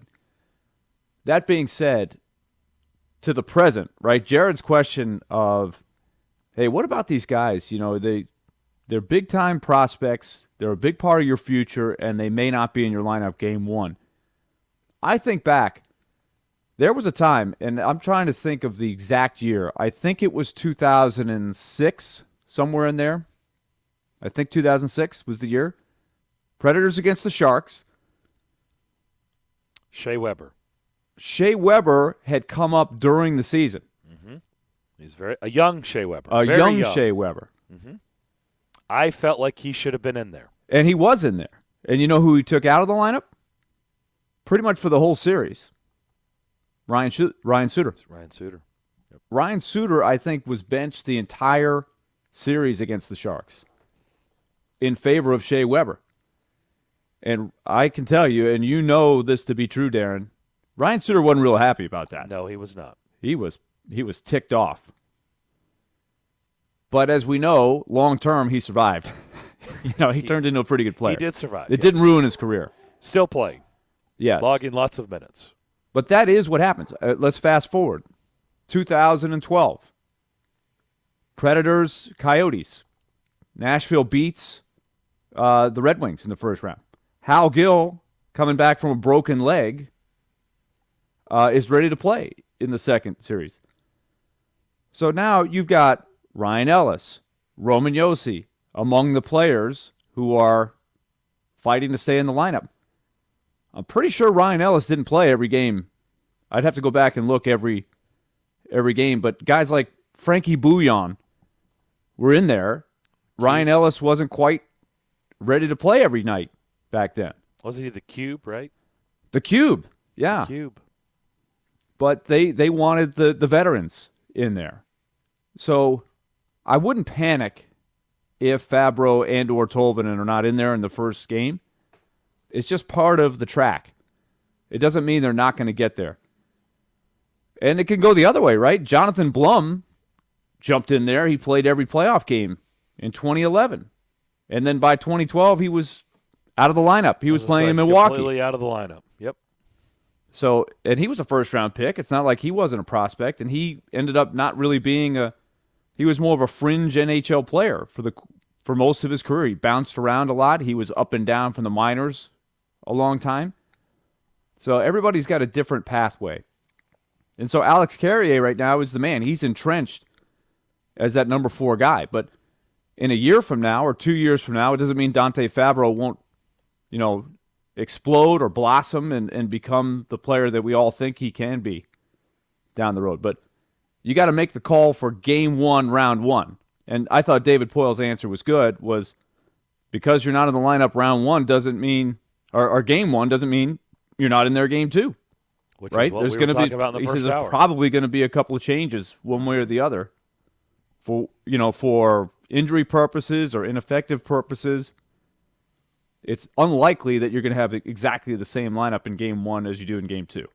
The crazy thing that makes this decision so difficult is they don't even know the answer to this. It's one thing for us to not know the answer, but even they don't know the answer. You just never know how people are going to respond in the playoffs, right? People that have never seen that stage, they have no idea. Everybody responds differently. Sometimes you get the great story, right? Freddie Gaudreau, right? We can go through the Freddie Gaudreau. I mean, can you believe? No one could have ever seen that coming. No one. Pontus Aberg. No one could have ever seen that coming. And really, you think about who was the guy for the St. Louis Cardinals, and I'm drawing blanks, about a decade ago, just exploded in the playoffs. David Freese just went nuts, right? I mean, he looked like Albert Pujols. It was David Freese who took over for the Cardinals. And then sometimes they turn into that player, and then sometimes they don't, right? Yeah, sometimes they just the following year was their they moment. just go back to being very ordinary. Right, that was their moment. Yeah. I mean, look at Gaudreau and Aberg. Yeah, Freddie Gaudreau actually popped up for the Penguins during the season. I hadn't heard his name in a couple of years, and then so he had to really work to get back in there. Darren, I thought that David Poyle, but you don't know how these young guys, that have that's never the point. seen the playoffs, how they're going to react. They could wilt and not be the same, or they could step up and be huge. You just don't know until it happens. Right. And so I think that was good perspective from David Poyle too in this. I thought this was the theme. Hey, I'm really excited about what the team did to recover, to get to the playoffs. He said, hey, before the season started, I thought it would be difficult in this division for any team to make the playoffs, especially with the elite teams that were placed in the division. So it's an accomplishment to make the playoffs, but he did not hesitate to say two things. One, he's happy that the young players have taken a huge step collectively. They've got a lot of good stories that are going to help the organization going forward. But number two, he made it a point to say, but it is our goal to win the Stanley Cup, right? So there's success in the regular season, and then like you were just saying, it's a whole new ball game in the playoffs. So who steps up? Like he's sort of challenging his group. Who's gonna perform in the playoffs? They were very disappointed last year, especially in the first series, that there were some guys that didn't show up. They didn't get much done. Right. Do we have any idea what the situation's going to be like in Raleigh with their fans? We know the increased capacity has happened here. 12,135 is the number for games 3 and 4. Do we have any idea what it's going to be for games 1 and 2 there? Yes. I talked to a good friend of mine who is a avid Carolina fan. So they have gone to 5,000 or so, maybe 6,000. There has been pressure from the fans in the city to ratchet it up, but the governor has not given it the okay. Even though he is supposedly a big Hurricanes fan, they just don't feel like they're ready yet. They've had, I think, the case numbers there have been troublesome still in some areas. So the speculation right now is they are going to stay at the level that they've been at. Now, when you say that, it's easy to say, well, Nashville has a huge advantage. They're going to have way, way more fans. That's probably true to an extent, but keep in mind, take a look at Carolina's home record. It's very, very, very good. I think they lost 3 games in regulation the entire year. They were 23-5. Okay, 20 up, wins, 3 down. Yeah. 5 so 3 regulation overtime, losses. Right. Yeah. 3 regulation losses. So if you even count the overtime losses, 20-8, that's pretty good. So it hasn't kept them from winning. That being said, in other words, only 3 times at home this year did they come away with 0 points. Yeah. And how about the stat yesterday? So the last game of the season was the first time only the second time the entire year. You had to go back to February against, I think he said Tampa, where they had been down more than 3 goals. No, more than 2 goals. More than 2 goals. Yeah, and that game against Tampa, it was an empty net goal that made it 3. So essentially what he's saying is they had not been blown out all year. Crazy. Until Monday, and obviously they're going to say they didn't put their guys in there, and they didn't. Neither did Nashville, but that game is not. But one it that just they goes went to after. the level of Carolina. Like basically, they they give themselves a chance every night. Exactly. There you go. You're not going to run them out of the building. In fact, Nashville had not until the last 2 games. They had not scored more than 2 goals in any game against Carolina in the first 6. They are hard to score against. They make you work for everything you get. So, I mean, understanding what you're up against here is important, for sure. And so you don't know how – by the way, I was reading up the little sidebar here. I was reading up on – because you always, once the season is over, you find out about all these injuries, right? Then coaches come out or the organization comes out and says, this injury was going on. We know Rope Hintz was dealing with – I mean, this groin injury sounds pretty disgusting, what they revealed today. Pretty disgusting. Unbelievable. What can you share? I didn't see Well, that. it was basically just saying it was pulled off the bone. I mean, it was just really I stopped reading about it. I was like, ugh. And yet he was flying around that ice. I mean, that guy. He's going to give us that guy is a player. What's he going to be like when he's 100% healthy? That's right. The scary He part. wasn't practicing. He was pulling the Steve McNair. Yeah. Was not practicing all year and would just show up for game time basically and play. Pretty impressive. By the way, Ohio State AD Gene Smith said that they are hopeful to have the opportunity to be at 100% capacity at the Horseshoe this season. Well, there you go. Let me tell you, if Ohio gets to 100%, look out. Well, you saw the incentive that the governor put out there in Ohio, right? There's a lottery. If you're vaccinated, you get your name thrown into a hat for a lottery for $1 million.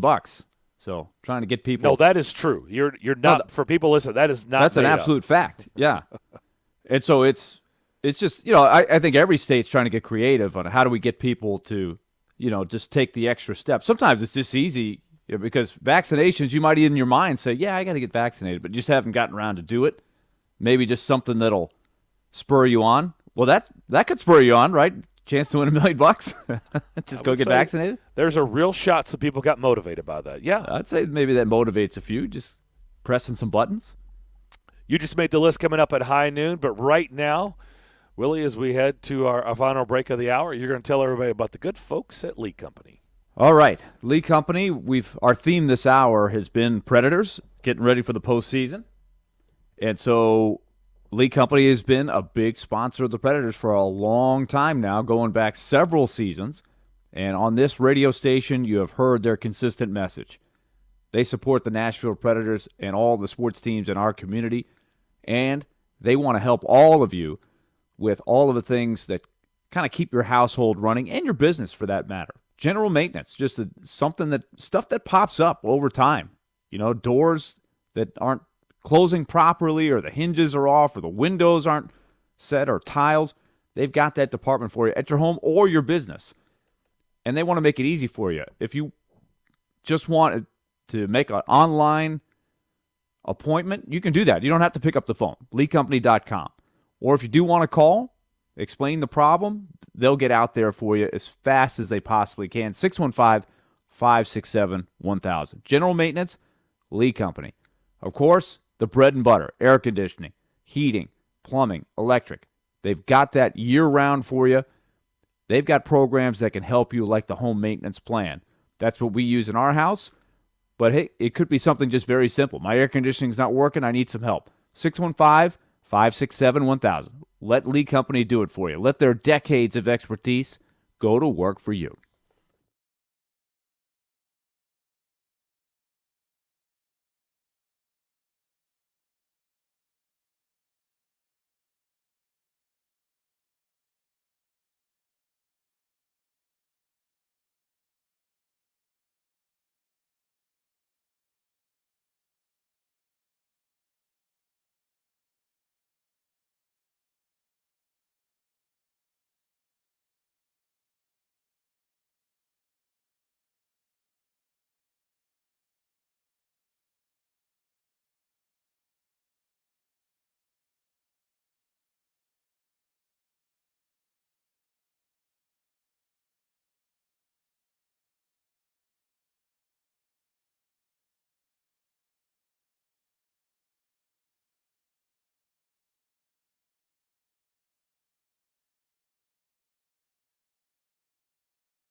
Dun, dun, dun, dun, dun. Dun, dun, dun, dun, dun. Back here on Darren, Daunic, and Chase on this Friday. Darren McFarland, Willie Daunic here with you. Elijah Campbell at our Wholesale Link Game Studios, powered by RumbleOn.com. You just made the list coming up at noon.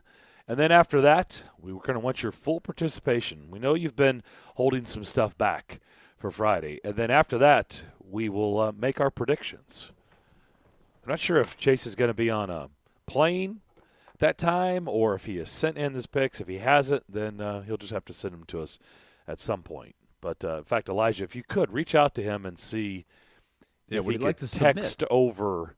Yeah, if he wants to text over his first-round picks. We will do that after you just made the list. Then we've got a couple good guests coming up in the final hour. By the way, Christian Yelich, you heard us mention this, begins his rehab assignment tonight at First Horizon Park. So Sounds are taking on Memphis again, and Christian Yelich will be in the lineup.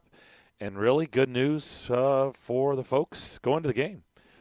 Facial coverings, mask for all areas at First Horizon Park are no longer required.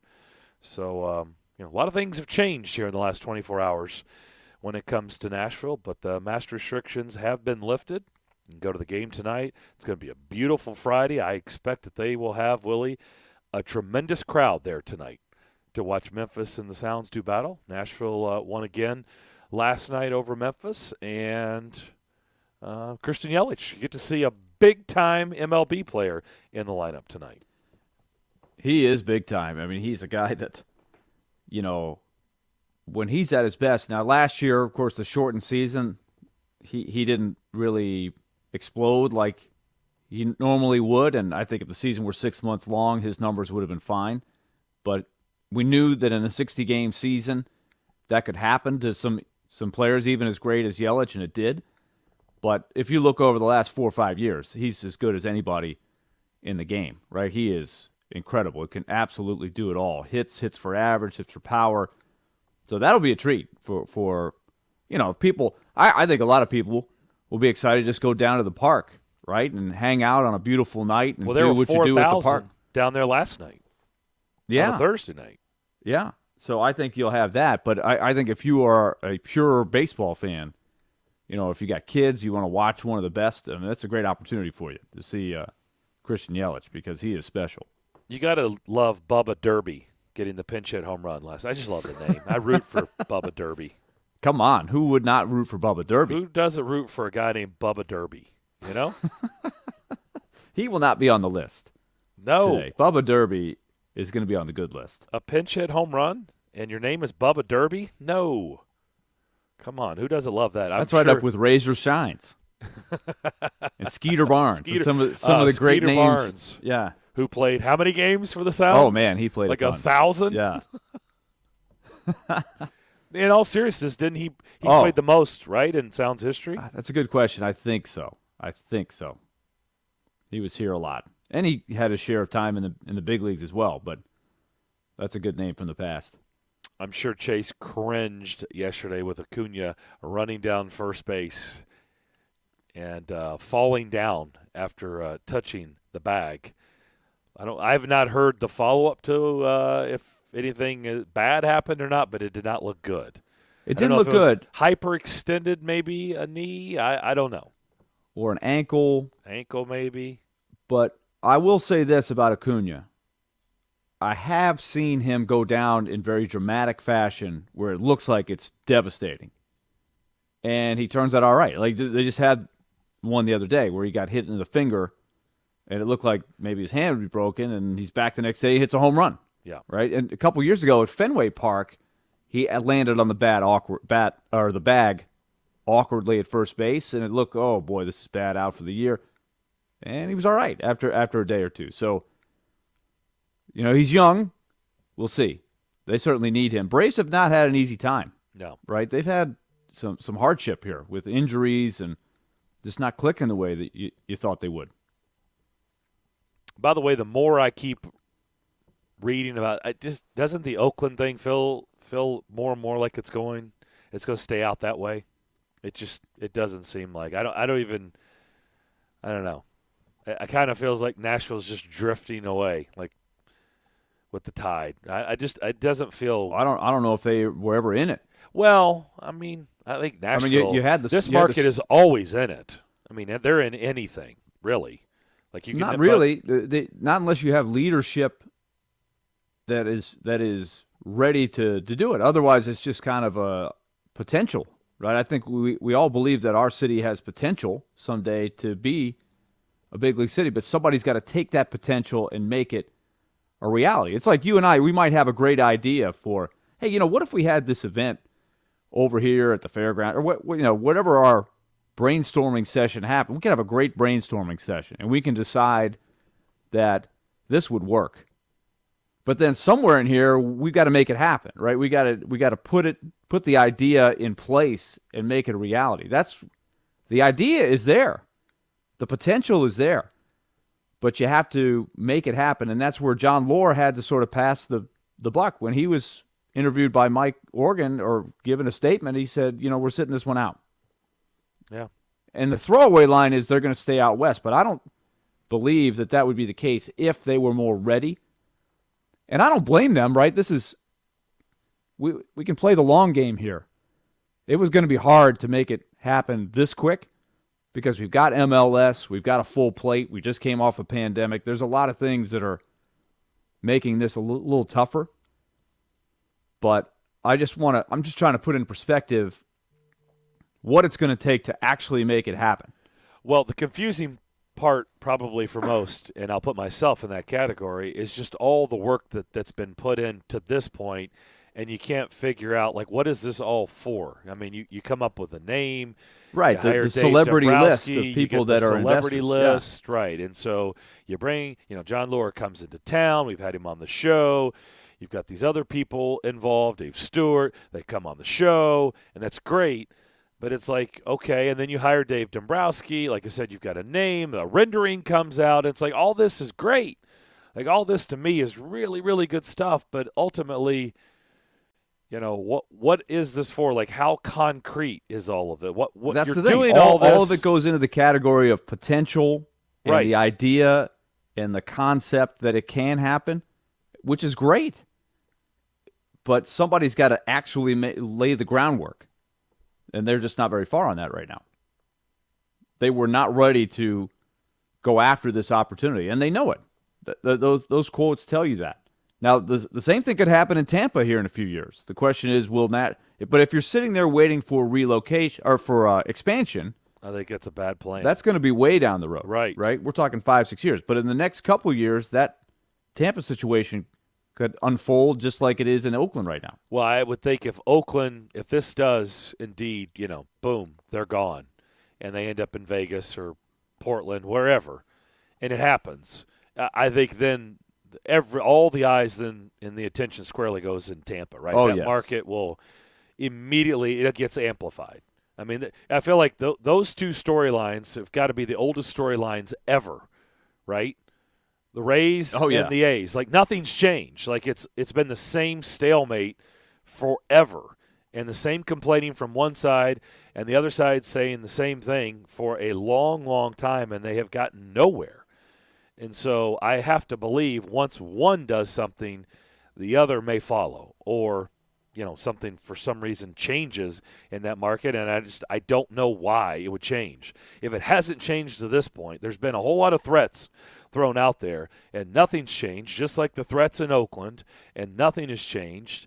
And, I think when this one came out this week, I think you could tell it was more than a threat because it was very clear that they've been given clearance by MLB to come out and really say, hey, we're exploring other options. Yes. This is no longer, hey, we're trying to make this work here. We're exploring other options, and I have to believe if indeed that's where it goes, I think Tampa will be pretty quick to either, as they say, or get off the pot. That's probably what's going to happen, Tampa. We're done too, so we'll be exploring. You know what's interesting about the history of that, though? Tampa, as a market, they built the facility that they're still in right now. I call it a facility because I hesitate to call it a ballpark. But they built that thing in the early 90s, and they tried to lure a team. First, they went after the White Sox, and they almost had them. But you know what happened? The White Sox built the new Comiskey Park, or whatever they call it now. Mm-hmm. Is it still the Cell? I don't even know. I don't know. I've been to Then they tried to get the Giants. The Giants had Candlestick Park, aging, decrepit, and how did that happen? Well, that spurred on the building of what they play in now, right? Yep, I've been there too. Beautiful. So St. Pete, beautiful. They made the bold move of building a facility and trying to lure somebody, and then eventually they got the ballpark, or they got the expansion, right? The Rays expanded. So they went through that process. The problem is they built a bad facility that was not great for baseball to begin with, and they built it in the worst place in terms of trying to get to the facility. If you've ever been down there, you could be the biggest baseball fan in the world, but unless you live in St. Petersburg in a neighborhood near the park, it's going to take you a long time to get to that place. It's not very accessible. So that's why they're in this problem. So let's just take Charlotte, Darren. If Charlotte today built a ballpark and said, you know what, we're going to have a major league level stadium here in a couple years, I think their chances would be accelerated in either getting Tampa or eventually falling back on the next round of expansion. They'd be ahead of everybody else. Would you agree with that? I would. And that would go for Nashville. That would go for maybe even Montreal if they wanted to get into this, which I don't think they do. I don't think Montreal will get it together like that. Even though it's like a romanticized... Remember when we had Montreal? Wasn't that fun? The Expos. But I think that city's got to show a little bit more that they want to be in there. I'll believe that when I see it.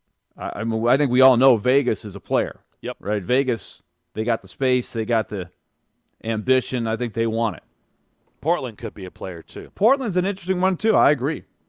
We'll come back. You just made the list. Tell us who or what has made you mad. We do that next. Hour number 3, Darren, Daunic, and Chase.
Are you angry?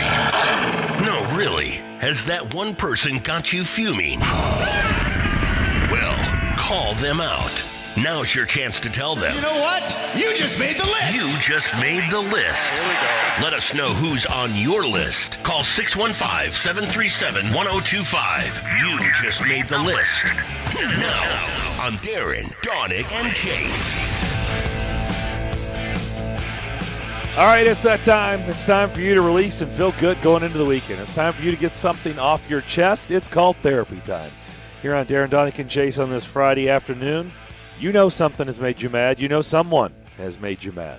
Tell us about it. 615-737-1025. You must participate to win this $25 gift card at Nashville Underground. 615-737-1025. That is our phone line driven by WilsonCountyHyundai.com.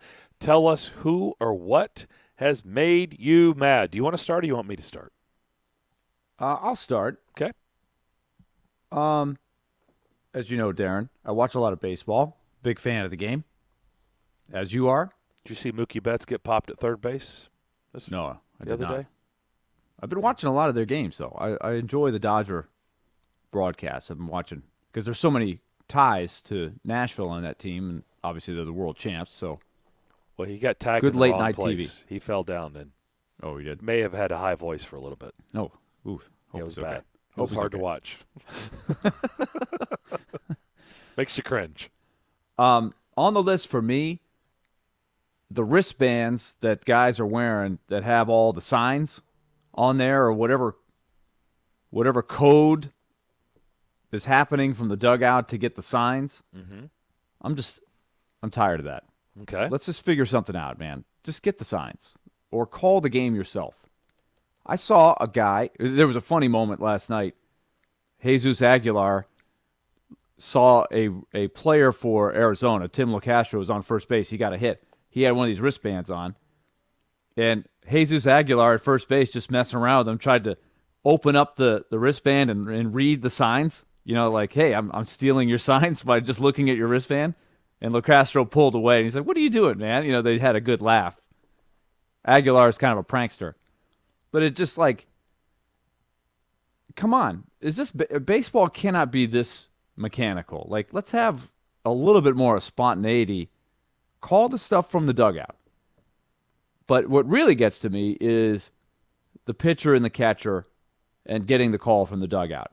And this is more in the college game, but it's happening in the big leagues as well. But I saw a college pitcher pitching against Vanderbilt the other day for Alabama. He had a wristband. It looked. Remember Darren, you're old enough to remember this cartoon character, Space Ghost? You ever see Space Ghost? Oh, I don't remember that one. Space Ghost? Well, he had these wristbands on that went all the way up his arm, almost to his elbow. And he had all these buttons on there that he could hit, and he had all these special powers. We thought it was really cool. Like, if you hit one button, it would be like a heat ray, and then another one would be like a laser beam, another one would be a super cold ray. But this pitcher is pitching. He's got his glove on, and he's got this huge armband with all these colors and squares and check marks. And he's looking at it for every pitch from the dugout. I guess the idea is instead of going coach to catcher to pitcher, the coach gives one sign and the catcher and the pitcher both see it. It's like, dude, just educate your catcher on the other team's hitters and call the game. And it's everybody, right? Vanderbilt does it now by they have a microphone, or not a microphone, they have a speaker in the catcher's helmet. And the pitching coach calls in a little walkie-talkie the pitch. Can't we just do it the way we've done it for a century? Just call the game. People steal them. I don't even think it's that. It's like they don't trust that the pitcher and the catcher can get it, just figure it out. Is it they don't trust that, or they don't trust the other side? Well, it's probably a little bit of both. But I'm just tired, man. Let's keep the game moving. Just call the game. Let's have some fun. Figure it out. Okay. I don't like the high-tech, color-coded, I don't know where they get this code. I don't know if they get some computer nerd to say, okay, they're never going to crack this code if we have this wristband that goes up your arm. And yellow means fastball or blue means curveball. I don't know how they do it. I can't relate. Okay. I used to just look at the catcher, and he gives me the sign. We had a little code. The guy on second base, we had our way of keeping him from getting the sign. It's okay. I don't just like made the list. Okay. Yeah. Mine's pretty simple. I mean, we've had some really weird stuff going on this week with gas in this area. I wasn't aware of it until I was made aware of it by seeing it, and I'm like, what the heck's going on? And then I started looking into the story when, driving by and you see 25 cars deep into gas stations, and I'm like, gas prices keep going up and up and up and up, and I'm like, why are people so urgent to get gas? I think gas prices are ridiculous right now. Why are they lining up all the way down the road? Because I didn't know what was going on. Obviously, I figured it out, but since then, that we've learned even more, like the pure panic in people, and the pictures that we've seen. It's like, we all had flashbacks, right? We all thought the same thing. Like this was toilet paper 2021, right? This gas had 100%. become toilet paper 2021. And you shake your head and you just realize, like, that there are people that did not learn from TP 2020, right? Toilet paper 2020, watching all these people buy toilet paper that are good until 2028 now, like their house in the attic and the basement and on the shelves. Like, they've got toilet paper till 2028. Good for you. I hope it, somehow molds and goes bad before you get to use it. Because right next to the shame on Lysol you. that they've got. Right, and the wipes and everything else that you hoarded back then. Like, these people showing up to gas stations with gas cans in their, the entire bed of their the bed of their pickup truck and filling them up. It just, you've got to be kidding me, right? Like, this is you're that selfish? Like, we all know now why they did that on the Titanic. Like, we all know, like in the movie, why you had, him trying to sneak into the women and children only raft. It's like, we know if we were all on that boat, there would be plenty of other people that would be trying to sneak into the women and children raft. I mean, it's like, really? Like, did you not learn from last year? Like, you're really going to do, like, I would never, even if you gave me the opportunity, like, hey, just so you know, like right here, like I'll give you this stuff, like plastic bags. People are filling up plastic bags. Like, I would never do that. I would just run out. Like, I'd ride a bike before I would do something like that. Like, I think the fact that we just did this a year ago, and remember the story in Chattanooga. Remember, it was some two young guys. Remember, they went and they cleaned everything out. What was it? Was it toilet paper or was it hand sanitizer? Hand sanitizer. And what happened is they got busted, and they were forced to give it all back, right? And they took a loss. They bought all this stuff. It's like, did we not learn from all this stuff? Like, especially the worst are the people that are doing it to then try to resell it and make money. It's like, oh my gosh, facepalm emoji. Like, really?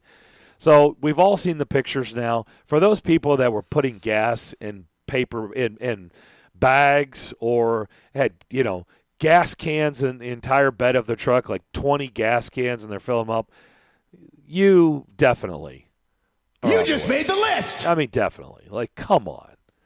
And I can't imagine if people saw that at the gas station, that they all remained quiet and nobody said anything. Like, that would be it's so annoying. It's like when the threat of a snowstorm comes in and everybody cleans out the grocery store shelves, and then it doesn't turn into anything bad. You're like, why? Just stop but it's doing just that. It's just like it's one thing if you need gas. Hey, right. So I went and I filled up. That's it. I filled up. Okay. But if you have 3/4 of a tank and you see this, oh my gosh, we got a problem. We might have a problem with gas. And you're that guy that's going to the line to top off your tank when you already have 3/4 and you got another 6 or 7 days for it to shake out. That's where the problem starts. Or like the guys you're talking about filling up their little personal gas emergency can or their plastic bags or whatever. And not just one. Like, come on. 8, 10, That's what 12. creates the problem. Come on. The problem doesn't really even create the problem. It's that what creates the problem. Yes. It's the reaction. That's correct. Oh, man. The plastic bags kill me. Like, what are you going to do when you put that in your car? Are you just going to sit it in like the seat? Like, it's going to spill out everywhere. All right. As soon do you as have put a hole someone in that designated? thing, you're going to smell like gas for a week, and you don't like that. You don't want that. Yeah. Do you have someone designated in your car to hold it? Say, all right, I'm going to get like 3 Kroger bags of gasoline. I need you to hold this in the back seat. And then who agrees to that too? Like, I don't know. There's so many layers to that. I have more questions than answers. Yeah. Good point. 615-737-1025. Let's start things off with Tony on our phone line, driven by WilsonCountyHyundai.com. Tony, who or what is on your list? Good afternoon, gentlemen, and both of y'all's I'm with you right there on both of them 100%. However, mine is, I don't know, I've got multiple lists. They all pertain to people in my neighborhood and subdivision. I don't know if I want to go with the lady who puts on the Facebook page asking, was it too late to cut your yard at 7:15? I don't know if I want to go with the people who continually let their dogs run freely through everybody's yard as they walk behind them. But I think I'm going to go with the lady who, as I was trying to cook out the other night and enjoy the evening on my patio, she is standing about 10 feet from me. Where she popped up from, I do not know. But she was hollering for her daughter to come home. Her daughter was playing in the next-door neighbor's yard on to the other side of my house. Now, this lady has walked down the street in an apron. She had an apron on. And she's walked down the street, veered to the right of my house to a lot to turn around and holler back to her daughter 2 yards away to come home. She could have, before she got to my house, could have turned left, walked down the sidewalk, walked to the neighbor's yard, and asked them right there for her to come home. But she chose to come to my house right here beside me as I'm cooking out, trying to enjoy the evening. And then proceeds to go right through my yard to go get her daughter. And if that's not enough, the next day her husband did it. And that's when I had to voice my opinion. You're getting to about know these people really well. My privacy. Was he wearing an apron? He was not, but he was barefooted, and he had a Muscle Man T-shirt on. So it was pretty sickening either way. Sun's out, guns out. I don't know if he was already trying to get a tan or what, but it was pretty disturbing to have these knuckleheads want to walk through your yard while you're trying to enjoy your evening on your patio, and they just seem to ignore you and try to block you out like you're never there. They're not going to see me. Did you say something to him? I did to both of them, yes, sir. And particularly him. I said, your wife just did this yesterday. I said, I don't understand why you people have to come through my yard to go get your daughter next door when he said, well, yeah, that's what you get living on a corner. I said, well, that's what you seem to not understand why they made sidewalks. We're in subdivision. We don't have half-acre and three-quarter lots anymore. All these subdivisions, you're on like a quarter of an acre or less. And that's why they put sidewalks in, so people can walk the sidewalk and go door to door. And I did say that to him. So, yes, he and she just made the list. You just made the list. All right, good stuff. Hope you feel better. I do feel better. Good. Thank you, guys. You should get that off your chest. That's a little bit annoying. I could see that. Let's go to Nate. Nate, who or what is on your list? The same people you were talking about, Darren, are on my list, but I'm going to take it a step further. I don't know why people think a cloth bag will hold gasoline. It will just soak into it. My mom told me people were filling cloth bags, and I was like, isn't it spilling out everywhere? And on top of that, people blaming the news, basically saying they're a scare tactic. Why, yes, I agree to an extent. That's sometimes what they are. But the majority of the time, they are just trying to inform us what might happen so we aren't caught off guard. But when everybody thinks it's a scare tactic, we all freak out and just go bananas. Yeah, it's crazy. Nate, thank you. I hope you feel better. Thank you. Well, I'm with you on the cloth bag. The other night, I mean, I'm not kidding. This was, I don't know, probably 2-3 nights ago. There's a middle lane, right? You got we've all driven on the roads. There's a middle lane, okay? There was a gas station that had, I'm not kidding, it was probably 25 deep, hanging out, coming out of the gas station and onto the road, where there were probably, I don't know, at least a dozen cars on the road just sitting. Just trying to get into waiting to get into. I had to drive down the middle lane and just go by because I wasn't going to sit there. I wasn't going to go into that nonsense. Drive down the middle lane past 12, 15 cars that are out on the road just sitting to get gas. Now, how many of those 12 do you think really urgently needed gas? I would love to know. Yeah. I would love to know. I don't have the answer. I didn't stop and do a survey. Okay. I just shook my head while driving by. That would have been interesting to go down the middle lane to stop. Where's your fuel gauge at right now? Is your gas light on or off? Yeah. On or off? I would say we probably know the answer, right? It can't be all of them. No. Let's go out to Dixon. Vincent, who or what is on your list? Good afternoon, gentlemen. Okay, I've got one that made the list and then a quick solution to the list. Okay. The guy that made my list, same thing, gas-related.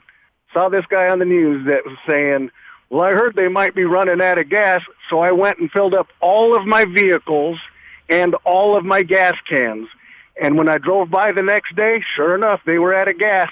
And I thought, well, no kidding, you dummy.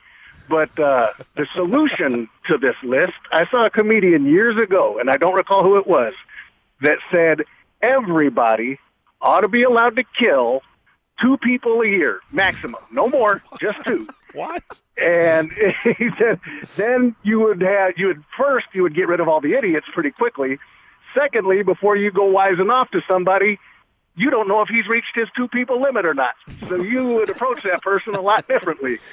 Anyway, that guy made the list, and I hope you all have a wonderful day. Is this like hunting? Do you have to tag them? Do you get 2 tags a year? I don't know. I don't know if you get a punch card or what, but he just said 2 people limit. That's it. No more. And but before I go wising off to somebody, I got to think, did this guy already have his 2 for the year? Or am I going to be the second one?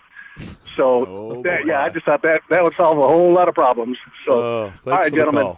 Well, Darren, we are always looking for solutions. Well, I on the show. I don't think I'm going to endorse that, but it did make me laugh. Yes.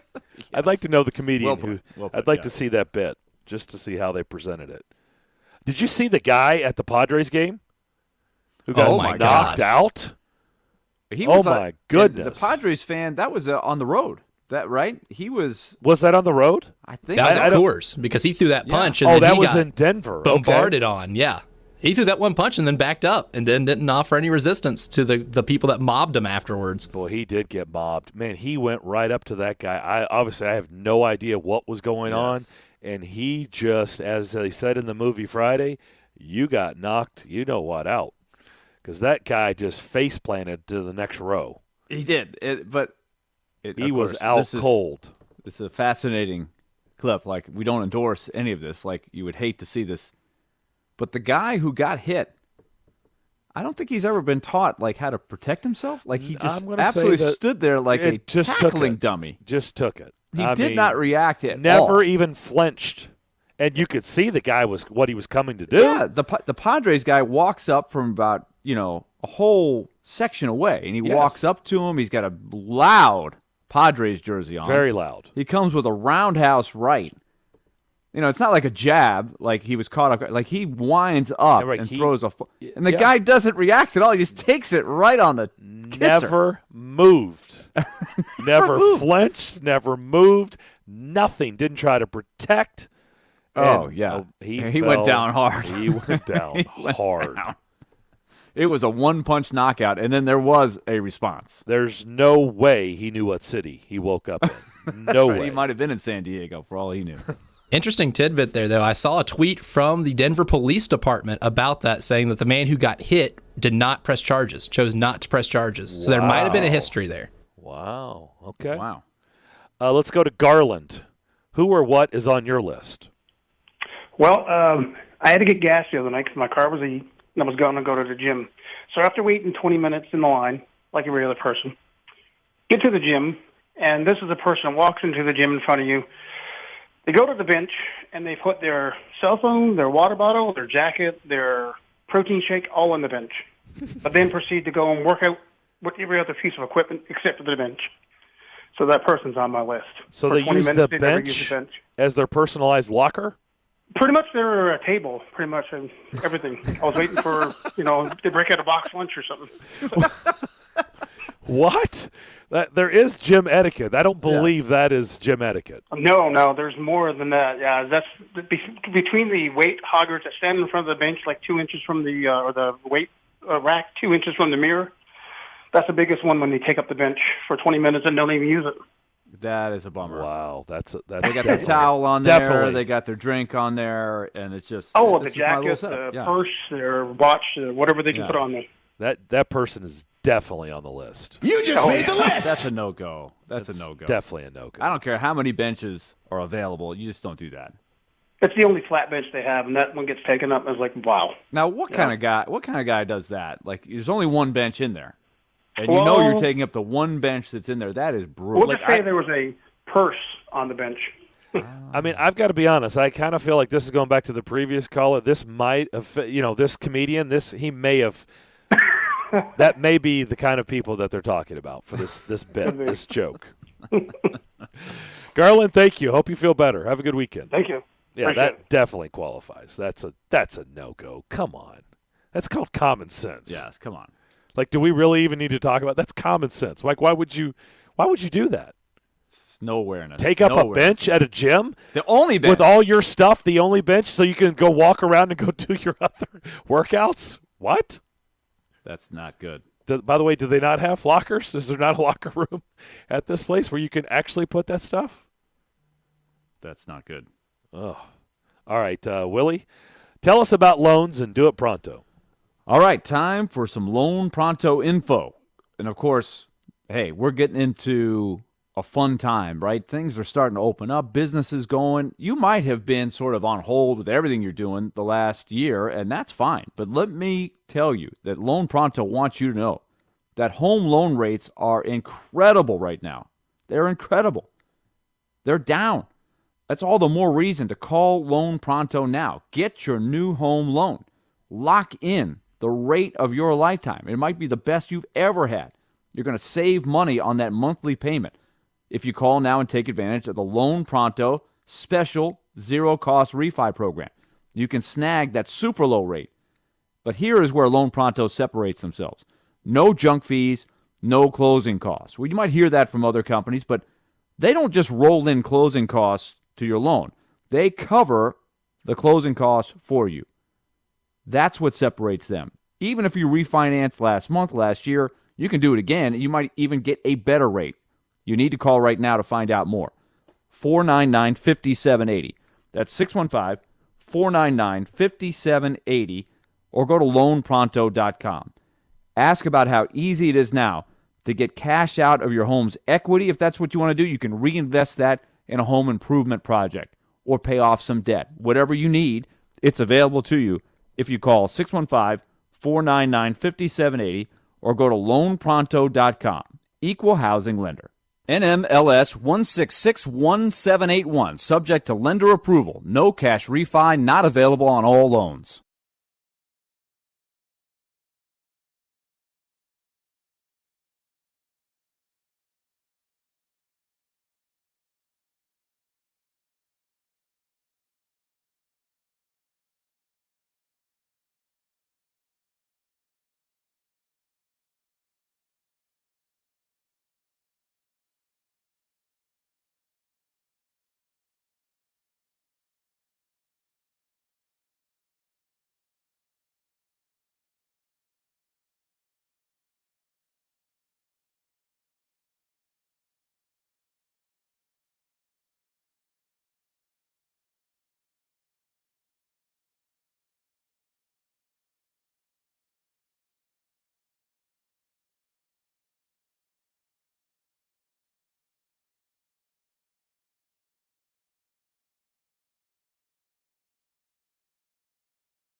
Don't forget, 94.9 is the official English radio home of the Nashville Soccer Club. Listen Saturday, that's tomorrow, as Nashville SC hits the road to take on Real Salt Lake. Pregame begins at 8:15 p.m. The match starts at 8:30. Remember, that's on 94.9. That is tomorrow night. Back here on Darren, Daunic, and Chase. Darren McFarland, Willie Daunic here with you on this Friday afternoon. Gorgeous, gorgeous day here as we get a little bit closer to the weekend. And with all that being said, it is time to – by the way, we're going to talk to Dan Rosen coming up at 1 o'clock. But it is time to make our predictions because, Willie, round one begins tomorrow. And so we have to do it today. There's going to be playoff games this weekend. Tomorrow – I think there's just one game tomorrow, right? The Bruins and Capitals, and then I think 3 games on Sunday. I think that's right, including the one in the Central, Florida and Tampa do get started on Sunday night. So we must make our predictions for round one like we did, and we'll just take it round by round. Look, we've learned you got to do it round by round because it's hard to predict the Stanley Cup playoffs. Very, very hard. Elijah, we're going to get you to jump in here as well with your picks. But let's start with the Capitals and the Bruins, which I think is – do we have Chase's picks, by the way? I do not have his picks just yet. I don't either. I think he's on a plane. I called him during the break, and it went straight to voicemail, so that tells me he's in the air.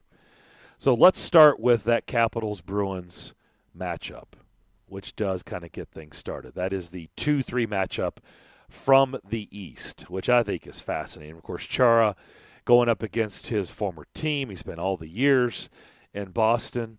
I think it's a really intriguing matchup. What say you? The series starts in Washington.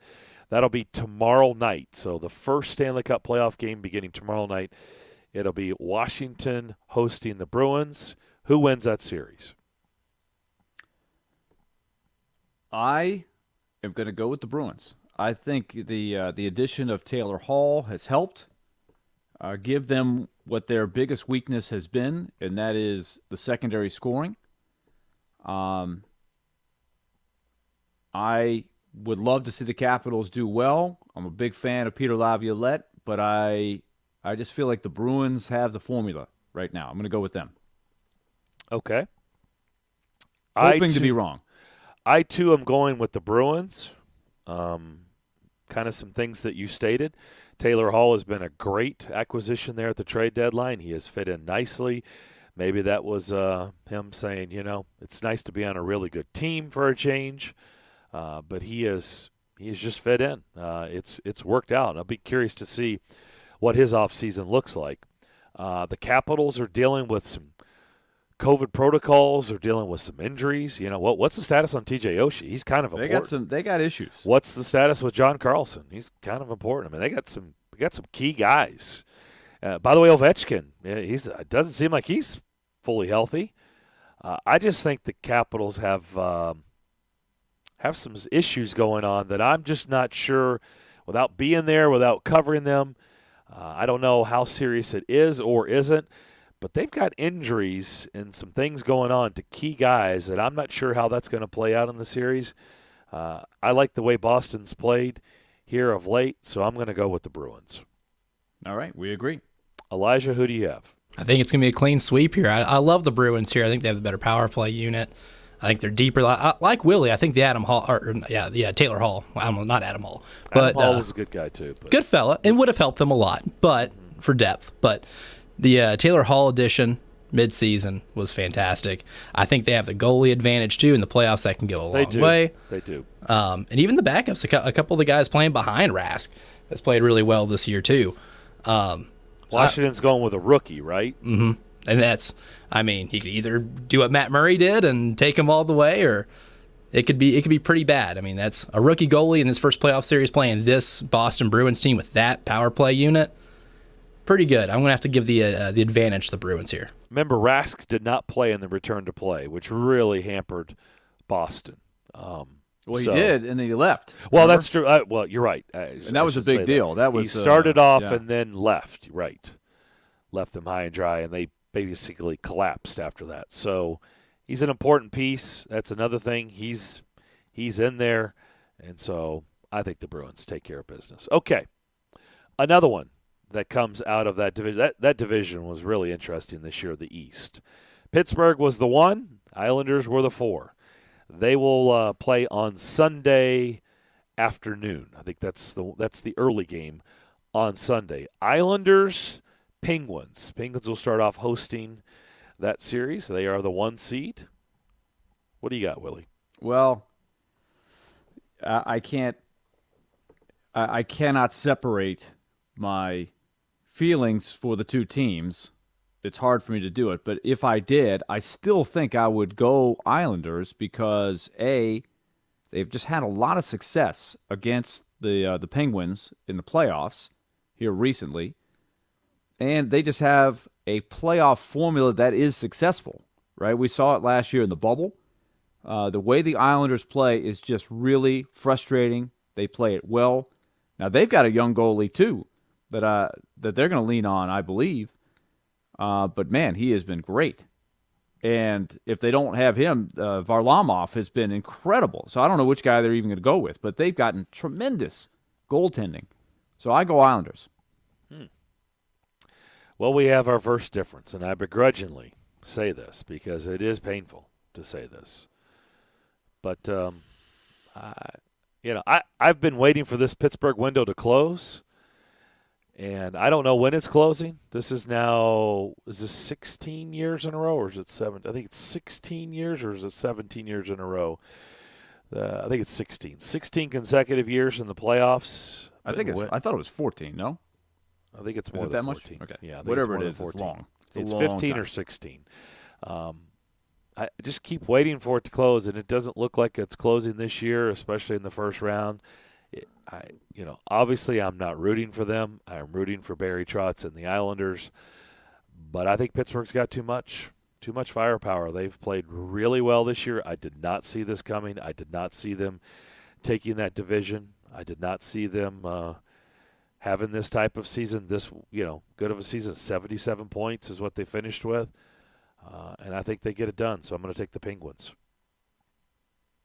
It's a good call. I, too, will go with the Penguins, and also begrudgingly. I'm taking an SOS pad to my tongue right now, giving me a good scrape, good wash. It's just gross to say it, but I think we're picking who we think are going to win. So I think the Penguins are going to win. So you think Pittsburgh as well? Yeah, I take no pride in it either. It's gross, but I think Pittsburgh will win. Even though I think there's a good. I think Willie mapped out a good avenue for the Islanders to pull off the upset, and that's Varlamov. He's been incredible this year. I don't know if he led the league in shutouts or not, but he's up there.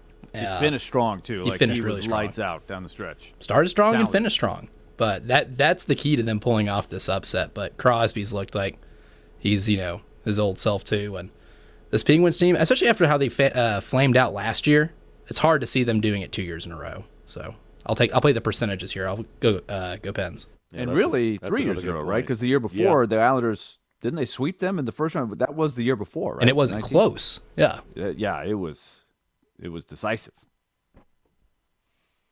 Okay, let's go to the second game on Sunday, and it'll be coming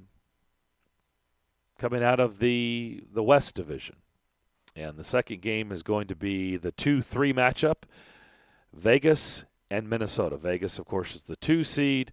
Minnesota is the 3 seed. We were talking about Minnesota's season. They overachieved. They were kind of the Florida Panthers of that division. People thought that there was a real shot they could be a playoff team, but they exceeded all expectations, just like the Panthers. Now they have their hands full with the Vegas Golden Knights. I will start there, and I just think Vegas has got way too much firepower. Minnesota's got all the playoff demons. Vegas does not. They've had success. They have a loaded roster, and I just think this is pretty easy. I'm going to take the Golden Knights. It's really hard to give you an intelligent pick here in that to be honest, I don't know about you, Darren, but like late night baseball after a night where, say, the Predators play at 6 or 7 o'clock, easier for me to unwind to that. After like an intense NHL game involving the Predators, I just have not had as much of the stomach to flip on a West Coast, a Western Western Division game. So I just admit I haven't watched closely other than highlights. I've seen all kinds of highlights of both teams, and I know how good Vegas and Minnesota are. But the matchups, I just have a tough vision. They've had some interesting games between the two of them. Something is telling me to pick Minnesota here. I'm gonna take the Wild. Are you really? The playoff demons. Wow. Nick Bonino is not part of the playoff demons, right? Kirill Kaprizov is not part of the playoff demons. Cam Talbot, not part of the playoff demons. Matt Zuccarello, for the most part, not part of their playoff demons. So they've changed their look. And I just think I don't know. Vegas is really, really good. They're a machine. But stuff happens. Upset's going to happen somewhere. I'm gonna take a flyer on the Wild. Well, Philadelphia's not in it, so yeah, no Flyers in the playoffs. Save your Flyers. Okay. You're going to go. Okay, that's good for you. That's a gutsy pick. I do not see that one happening. If you win that one, full marks. I should probably give you double points for that. I just don't see that. I know it's the 2-3, but I don't see it. All right, what do you got?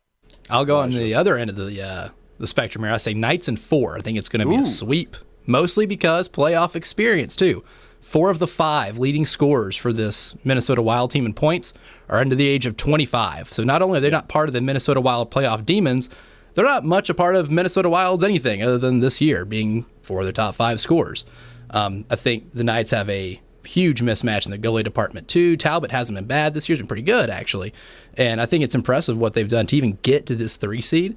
Because I thought they were going to be horrific this year, but just the fact that they are where they are is a pretty important accomplishment in itself. But the Knights are too good. Marc-Andre Fleury is too good. I think it's and then if Fleury struggles, they have Robin Lehner as a backup. So that's there's not a team in this that has the goalie depth Vegas does. They're absolutely loaded. I think the Knights win in 4. Petrangelo, I mean, they're just loaded.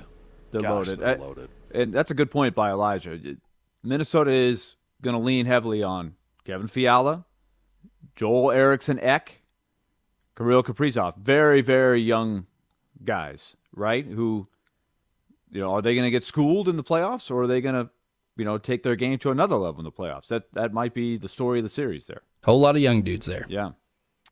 I'll tell you what, like I said, you will get full marks if that one. I don't even see that one being really a series, but that's what's fun about the Stanley Cup playoffs. All right, we'll come back. We'll make the rest of the predictions on the other side. We'll start off with a tough one in the Central with the Panthers and the Lightning. But right now I want to talk to you about my friends over at Cool Springs MD. Yeah, Dr. Jeffrey Lodge, the board-certified physician, his wife Daphne Lodge, the registered nurse, and their experienced staff would love to help you in a variety of ways. They've been helping me improve my quality of life. They'd love to make you healthier and happier. And as we all get older, it gets tougher as we age. And they do a lot of things under one roof. It's a state-of-the-art facility there in Cool Springs at 1642 Westgate Circle. If you don't believe me, go see it for yourself. They do a lot of things, including weight loss management. Maybe you've tacked on some unwanted pounds, which I think we've all experienced at some point in our adult life. Well, they got programs and products and people that can get you going back in the right direction. Rejuvenation, your appearance should always be important,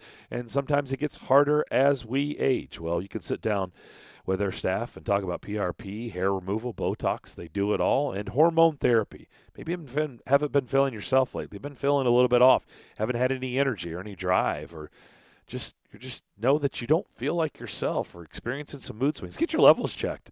They may have dipped. They may have dipped to an all-time low, which would affect you in some or all of these categories. And you can discuss BHRT, testosterone, estrogen with them, along with other things. Look, if you need to schedule an appointment or a consultation with these folks, dial this number, 615-283-7291. That's 283-7291. Or you can always learn everything about them by going to their website, coolspringsmd.com.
Dan Rosen coming up at 1 o'clock here on Darren, Daunic, and Chase. We continue on with our predictions. Round 1 Stanley Cup playoffs. Bruins Capitals get things started tomorrow night. I went with Boston. Willie went with Boston. Elijah went with Boston. So a clean sweep on the Bruins over the Capitals in that one. Pittsburgh and the Islanders. I went with Pittsburgh. Willie went with the Islanders. Elijah went with the Penguins. And then we got into the West with Minnesota and Vegas. Myself and Elijah took Vegas pretty easily. Willie going outside the box, picking an upset. Minnesota Wild to get it done in that one. So now we begin back here in the Central, and we talk about this Florida Panthers Tampa Bay Lightning series that begins Sunday night down in Sunrise. I think it's an intriguing one. Willie has kind of inspired me with this Minnesota pick, even though I think he's crazy for taking the Wild over Vegas. Am I crazy to take the Panthers over the Lightning? I really want to pull the trigger on the Panthers over the Lightning. I really do. But I'm not sure I have the guts to do it. And with that being said, I'm going to take the Lightning. I don't know. This is probably you wanted to go Florida. I do. You wanted to go Florida. I need an upset in there. And maybe I should change my mind. And is it really a big upset? It wouldn't be that big of an upset based on the regular season performance. Especially this past week. Yeah, I don't know if I believe it. I think this is – I'm going to take – I don't know. I got to be careful not to take too many upsets here. But to me, the best time to beat the Lightning might be the first round. I understand. Because of Stamkos and Kucherov trying to get reacclimated. And Florida, boy, they're coming in with momentum. They're hungry. Stamkos hasn't played in like 5 weeks. The only thing that really concerns me for Florida is the goaltending. You know, who is it? Are they going to get the peak performance? Are they going to have some indecision during the playoffs? And that's where Tampa, they can get by not playing the greatest game because they have Vasilevsky. Yep. Who can just bail you out. That's why I'm really hesitant. I'm going to take Tampa reluctantly. Okay. I will like, too. I feel like I should take Florida, but I think it's a great opportunity for Florida. But that being said, I just cannot pick against Tampa. I can't do it. The other thing is Hedman's not 100%. That's another thing. He's been putting off a surgery that he'll have to have in the offseason. So he's not full bore. Like, there's a lot of things to the top players of Tampa that create issues. Mm-hmm. But they have Vasilevsky. I'm trying to convince myself to take Florida. I want to do it. So it's just me, huh? I didn't do it. So you're taking Florida, Elijah? Are you going to take Florida? It's going to be me. I think somebody's got to do it, just so one of us is right. I jotted it down during the break. I mean, I've fallen in love with this Florida Panthers team all year long. That speed kills. Good. And there's no one that's been able to tattoo Andre Vasilevsky like the Florida Panthers have this season. I mean, Vasilevsky's been lights out, and it almost feels like the Panthers have figured him out a little bit. And, I mean, even after, I thought they might have been done after the Ekblad injury, but they've just gotten better. This team, like I think they're a legit sleeper to win this whole thing, the way they've played. I mean, if they can get the goaltending right, they can get, Big Bob at his best. This team is dangerous. See, that's so the question I got Panthers in 7. That's the big question mark. But how much of a chance will Bob get? I don't know if they've named him for the first game starter or not, but to me, and this is solely based on how he's played against Nashville, Bob has not been good at all against Nashville. Yeah, he struggled a lot this year. I mean, goalie hasn't been their strength. Yes, they're gonna need the other one of the two guys. Played him. I mean, flat out. They're gonna need one of the other guys to help out. But I don't know. I've loved this Panthers team all year long. I love Jonathan Huberdeau, so I'm feeling it. I'm feeling the Panthers. All right, Elijah, we'll stay with you. How about the Blues and the Avs? Of course, Colorado, congratulations to them. They just won the President's Trophy, which means they collected more points than anybody else in the regular season. So they are the league's top team. It's the third time they've done it in franchise history. So they will start off at home, hosting the Blues. Who do you have? I think I'm going to go with the Avs here. I think they're going to do it in 5. I'll give the Blues a courtesy win. out of respect and because we forgot they existed early in the show this week. But I'll go Avs. Chase. Yeah, exactly. Chase forgot they existed this week, so I'll throw him a bone here. I'll give them a courtesy win in Game 4 to avoid a sweep. But Chase, somewhere in his mind, sent back a Terminator to take out the Blues before they ever existed. Like Arnold Schwarzenegger, he went back and I don't know what happened there, but I don't see the Blues in this one. They have not been right all year. They're fortunate to be in the playoffs. Honestly, I think this is what I thought might happen in the Central at a certain point of the season where nobody was playing great, nobody was impressive in the fourth position. But Nashville has had to be pretty impressive to get to fourth. When you look at the Blues, they really haven't. They withstood, quote unquote, a challenge from the Coyotes and the Kings, and somebody had to finish fourth, right?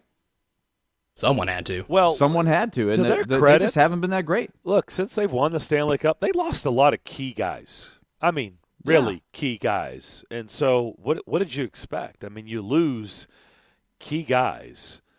By the way, Petrangelo being one of them. Vegas is responsible for a lot. Several of them, or at least initially. I mean, how did you not think it wasn't going to catch up to them? Right. So Maroon was on Colorado. that team that won, and then he was on Tampa last year who won. You've got Petrangelo is gone, Stastny's gone. I mean, those are pretty. Tarasenko missed. He's missed a bunch of time. I mean, how did we not think that this wasn't? And Bennington, it was great. It was a great story then, himself. Right? It was a great story then, but I don't think we view him the same today as we did, obviously, that year. So.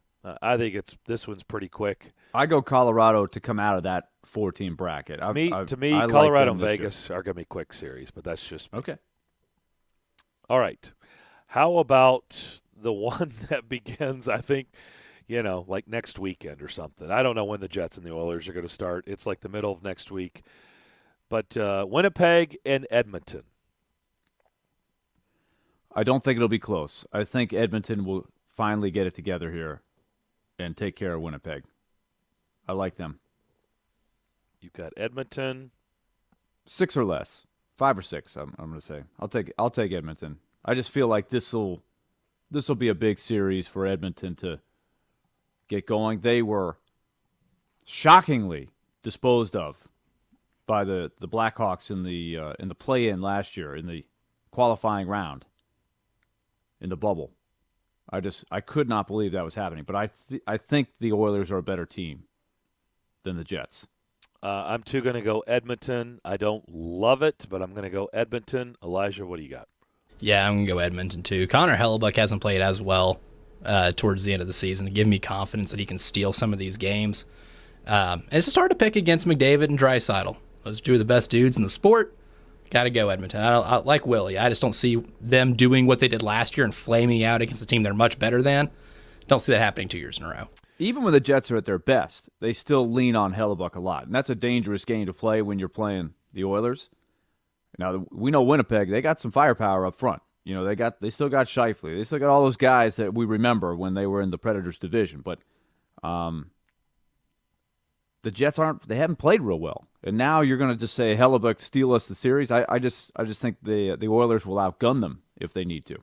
Leafs hosting the Canadiens. That series starts next Thursday. I'm not even kidding. It's almost a week away. They're game 1. So Toronto hosting Montreal. I will go Toronto, and they no worries about it. They're gonna no demons. No demons. They get it done. Willie, what do you got? I just don't want to count out Carey Price. Well, don't do it. Are you picking Montreal? I want to. But you're not going to. I'm not going to. Yeah. Man, something tells me, though, this one's going to go 7. There is going to be some serious pressure on the Maple Leafs. Elijah, what say you? I kind of want to go Canadiens too, but I don't know if I have the guts to do it. Kind of like Darren with the Tampa and Florida series. Want to pick a big upset somewhere because you know it's going to happen. I know. That's why I don't love my picks, because I know the upset's going to happen. It always does. Yeah, and this would be the most Toronto thing to possibly happen. Man, the Leafs are and the so thing good. about their fans is they've already foreseen it. They've already in their mind said, "Oh my gosh, what's going to happen?" Here we go again. Here we go again. Yeah, before they've even lost the game. Man, you know what? I'm gonna be that guy. I'll go Canadians against everything that my brain tells me. So I had Maple Leafs written down here. Something crazy's got to happen, and maybe this is the Carey Price resurgence. I'm not completely sold, but maybe this is. I think this could be it. I liked how Tyler Toffoli's played this year. They haven't looked too bad. Something crazy like this always happens, and so I want to pick on the team in the franchise most susceptible for this to happen to, and that's the Maple Leafs. So you got remember how well they played into that pick. Remember how well Montreal played in the bubble last year. They played very, very well. Oh, yeah. Yep. Totally All beat right, the Pens. got to speed it up. Dan Rosen and Roman Josi coming up in the final hour. So finally, the big one here. It starts Monday in Raleigh, Hurricanes and Predators. Elijah, what do you got? I like the Canes. They're pretty good. 5 or 6 games. Preds a great way to end the season, but Hurricanes are too loaded. Yeah, I'm going to have to see this one to believe it. I picked the Predators over Arizona last year. It didn't work out. I picked them over Dallas the year before. It didn't work out. And like we've said, the upsets are going to happen. Just not sure which ones. I need to see it to believe it. Do I think they can give them a very good series? Yes, I think it's going to be a fun series. I think it will be interesting twists and turns to it. But ultimately, asking them to beat this Carolina team who I think can make a very, very deep run 4 times in a 7-game series is probably a tall order, especially knowing Game 7 would be back in Raleigh. So ultimately, I'll have to see it to believe it, want to be wrong, but we have to pick who's going to win the series, and I'm going to take Carolina. I'm waiting for the page where it's all logos of the Canes and not one Predator logo on there. It's coming. It's coming. You mean all the national picks? Yeah. I mean, we've seen that before. I was on the Sirius XM NHL channel. The guys were talking about it. They said 80% Canes. They were, putting in percentages, right? Mm-hmm. Dom Lucian has, 60, just strictly by the numbers, 2/3, 1/3. They're a huge underdog. There's just no way around it. But I'm going to go down with the ship. I got to go. Got to go Preds. Come on. Okay. Got to go. Hope you're right. I'll go down with it. Why do you need to go down? I mean, I'll go down. How about you just go, you be right? Nothing about going down. Be right. I got to believe. All right. Those are our picks. We'll have to get Chase to text us when he lands in Dover. We'll come back. Dan Rosen to begin the final hour of the program. That's next.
Final hour, Darren, Daunic, and Chase here on this Friday afternoon. Darren McFarland, Willie Daunic here with you. Roman Yossi, the captain, will join us at the bottom of the hour. But right now we say hello to Dan Rosen from NHL.com. He now joins us. Dan, how you doing?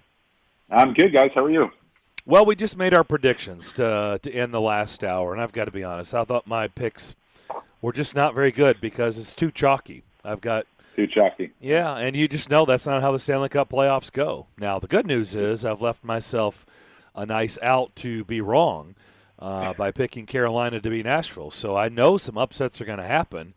I just, I look back at my picks, and I'm like, why did I go so much chalk? That's just not how the Stanley Cup playoffs work. So I'm not going to ask you who's got the best chance to win. I'm asking you, where do the upsets come from? Where would you start? Where is an upset happening? That's a great question. I guess if you look at the seeds, 2-3, I got the Boston Bruins beating the Washington Capitals, and the Bruins are the 3 seed technically. I don't know that that's necessarily an upset, though. Yeah, we all took Boston. Yeah, I don't think that's an upset. The upset that I got is I got Minnesota beating Vegas in the first round. That's my crazy upset. And I look at most of the time, the regular season, you throw it out, it doesn't matter, right? And I get that because you're facing, even in your division, it's 4, maximum 5 times normally. Outside of your division, it's maybe 3, if not 2 times that you're seeing a team. So you don't get that feel. But when you're playing a team 8 times, as Minnesota and Vegas did 8 times, and Minnesota was the better team in that, I think they won 5 or 6 of those games. That matters to me. That's why this season's a little bit different in that sense. And it's an upset. Believe me, I know it's an upset. But it's not that big of an upset because the Minnesota Wild have been very good all season long. They've been a top 10 team all season long. They can clearly score it. They have a game breaker, which they haven't had in a very long time, obviously, maybe forever, in Kirill Kaprizov. And their goaltending has been really solid with Cam Talbot holding up as well as he has. And I'm just looking around and I'm saying, you know what? Vegas has been going so well. They're rolling and all that. And now they drop. Colorado had to win 5 in a row to win that division. They did. Vegas drops. They drop into a matchup that's not as favorable for them. They're still the better team, and I would not be surprised at all if Vegas wins this series. But that's my upset pick right there. The Minnesota Wild take out the Vegas Golden Knights, and I am basing it a little bit here on what happened in the regular season because I think in this unique season it does matter. Okay, well, Willie went with you. He also had the Wild. With him. He had the Wild in the upset. I laughed at that. I said Vegas wins easy. So tell me why, Dan, that Minnesota's had good regular seasons before. They've had good goaltending play when Dubnyk was in between the pipes and huge expectations, and they have always faltered in the playoffs. Why is this year different? One reason is Kaprizov. They've never had a player that scares you, right? I mean, they've never had that guy who can just break a game open with his skill and that unique elite ability that it takes to do something. And it's not something we see all the time in the playoffs, but that one game that Kaprizov just dominates and wins, that might be the difference in winning the series. And I think he has that ability to do it. And the other thing that they have is this used to be the Zach Parise, Ryan Suter show. It's no longer that. They're much deeper. Zach Parise spent a lot of time on the 4th line this season. They're much deeper. Zuccarello, although I would like to see him shoot the puck a little bit more, is a terrific playmaker. Their defense is much better. And their goaltending, I think, is at least as good as it was when Dubnyk was in his prime, if not better, with the way that Talbot's played. So I think they're just a little bit different. And that addition, to me, of Kaprizov has really pushed the Wild to a different level in terms of their dynamic ability. And it's not every time that wins in the playoffs, but you got to have it to win in the playoffs, and I think they do. Toronto and Edmonton don't have a gorilla or an elephant on their back. They have a herd of elephants on their back when it comes to playoff time. So who are you scared the most for that they don't get out of the first round? How would you answer that? Which team are you scared the most for not getting out of the first? I would be more scared about Toronto. And to me, that's not necessarily a knock on Toronto. I'm just more scared about it because I look at it and I say the matchup against Montreal, while it favors them, there's no question about it.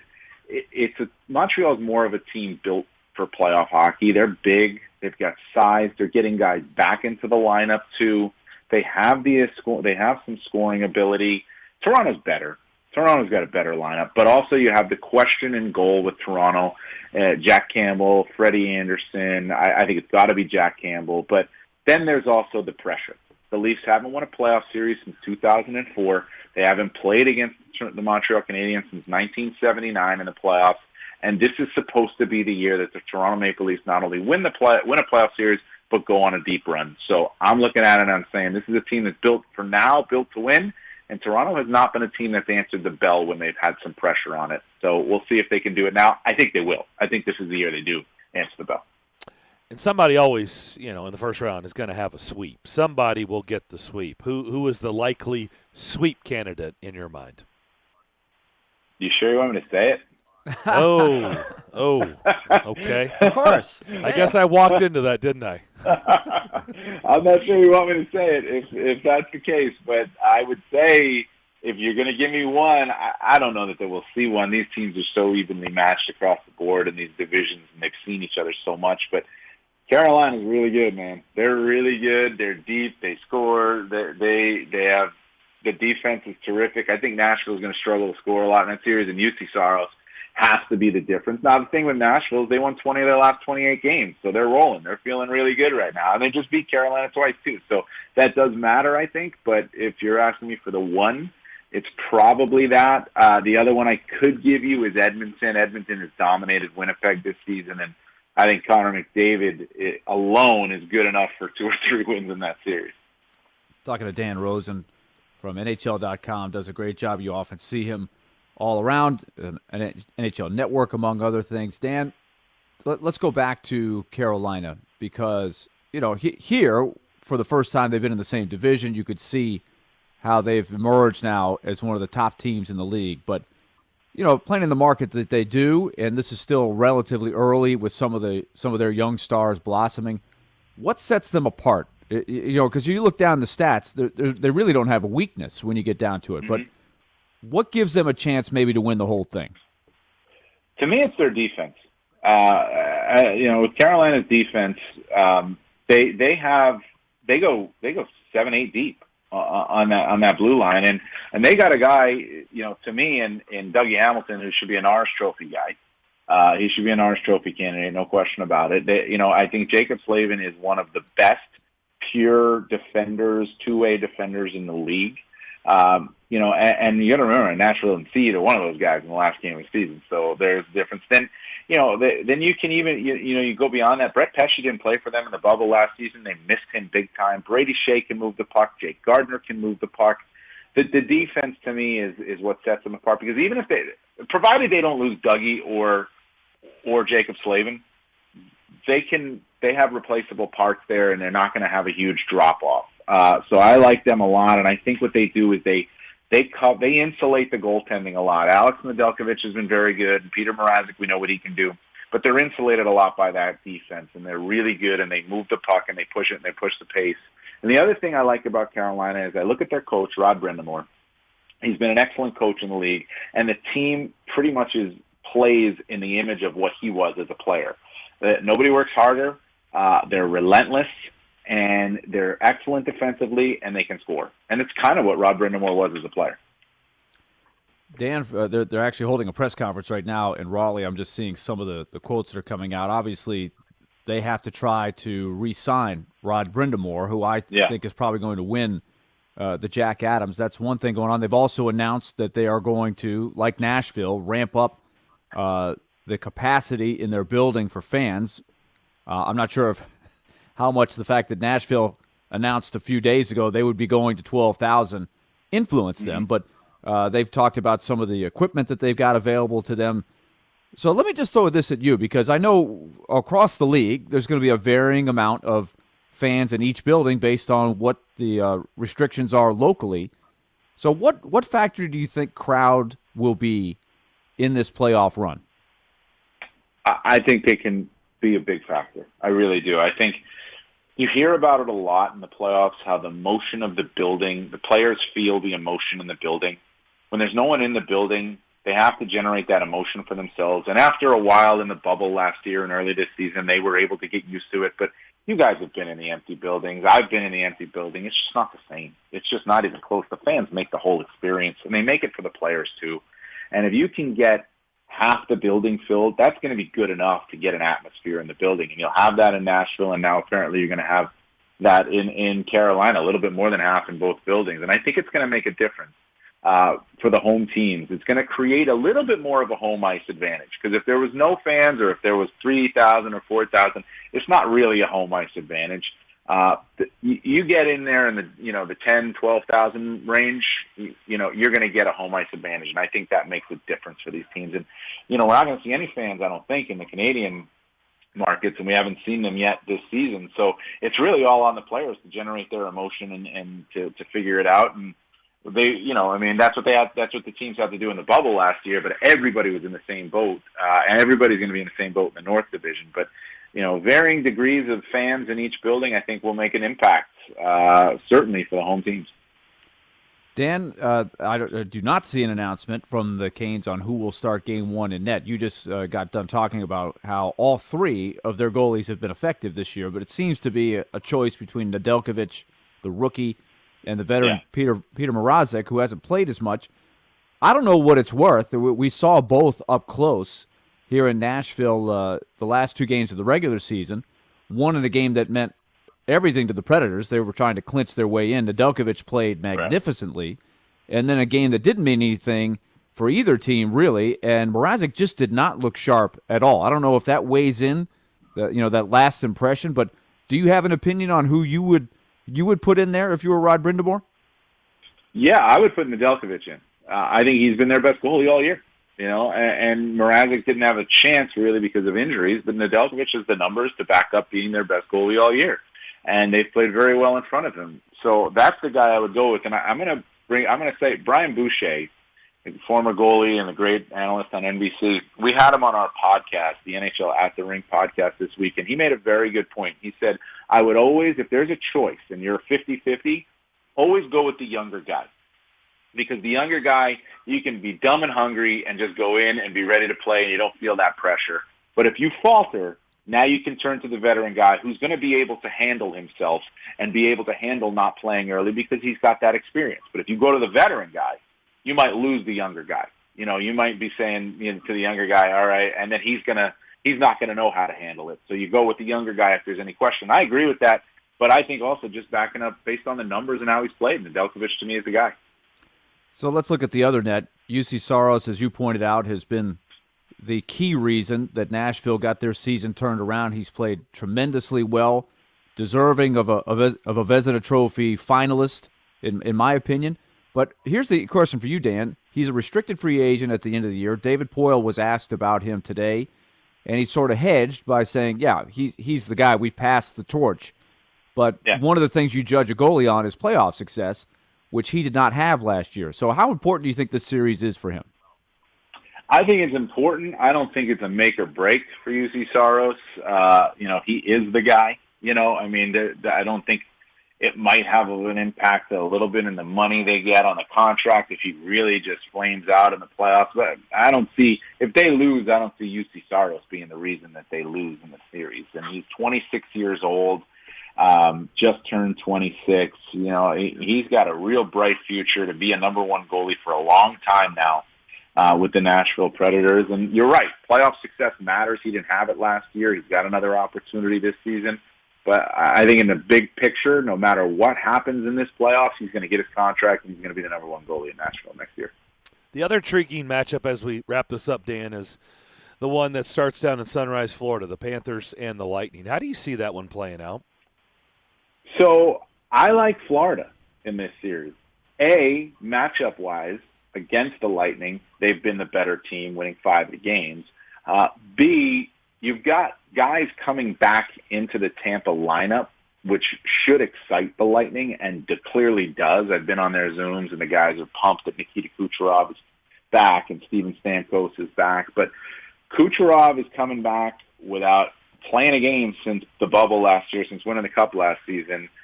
And now he's going to try to, catch lightning in a bottle here, no pun intended, and go right into the playoffs when everybody's been going for a while. It's going to be hard for him for a few games, and you don't have you don't have enough runway for a few games to try to feel your way in as you would in the regular season. Similar with Stamkos, even though he's playing this season, he hasn't played in a while.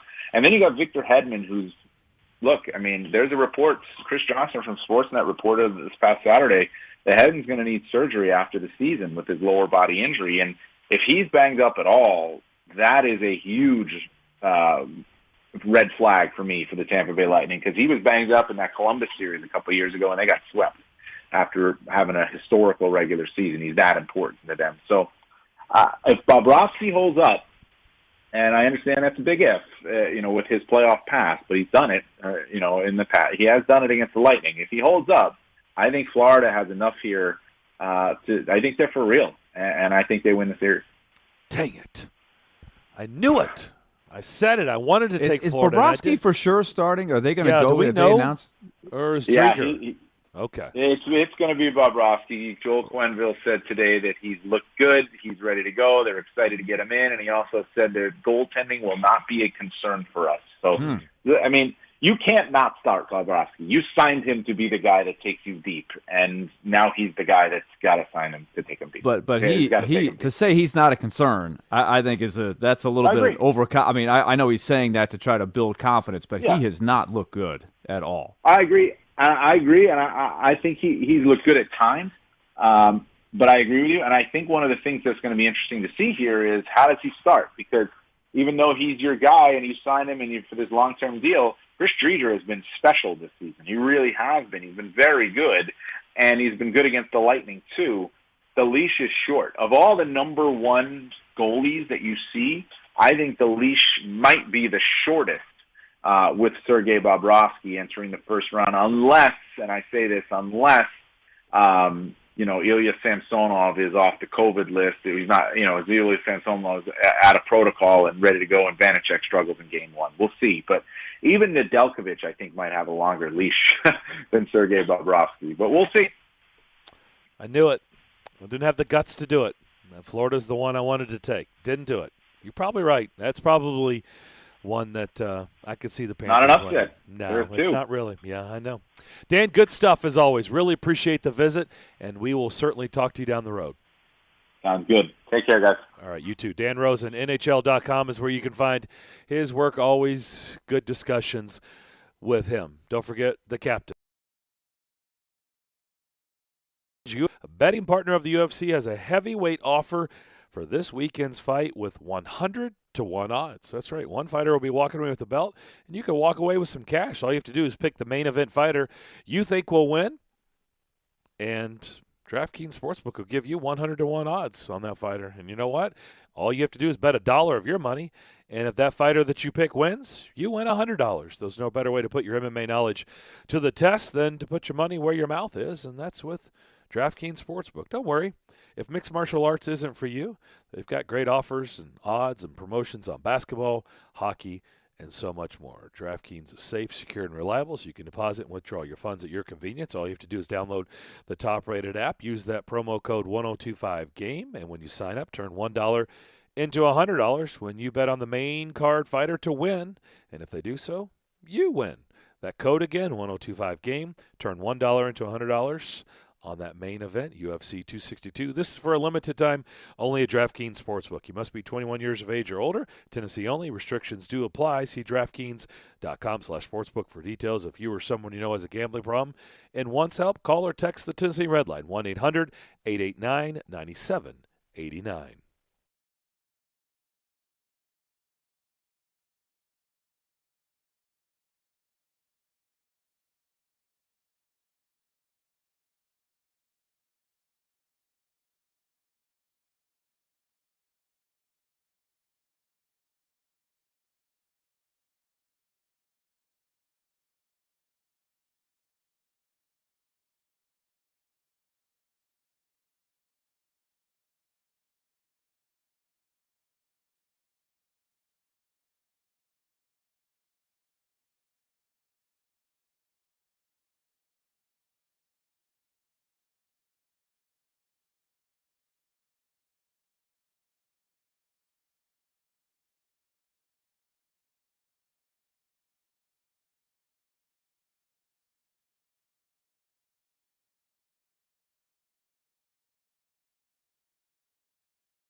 Thank you, Max. Don't forget to listen to the game every weekday for your chance to win $1,000.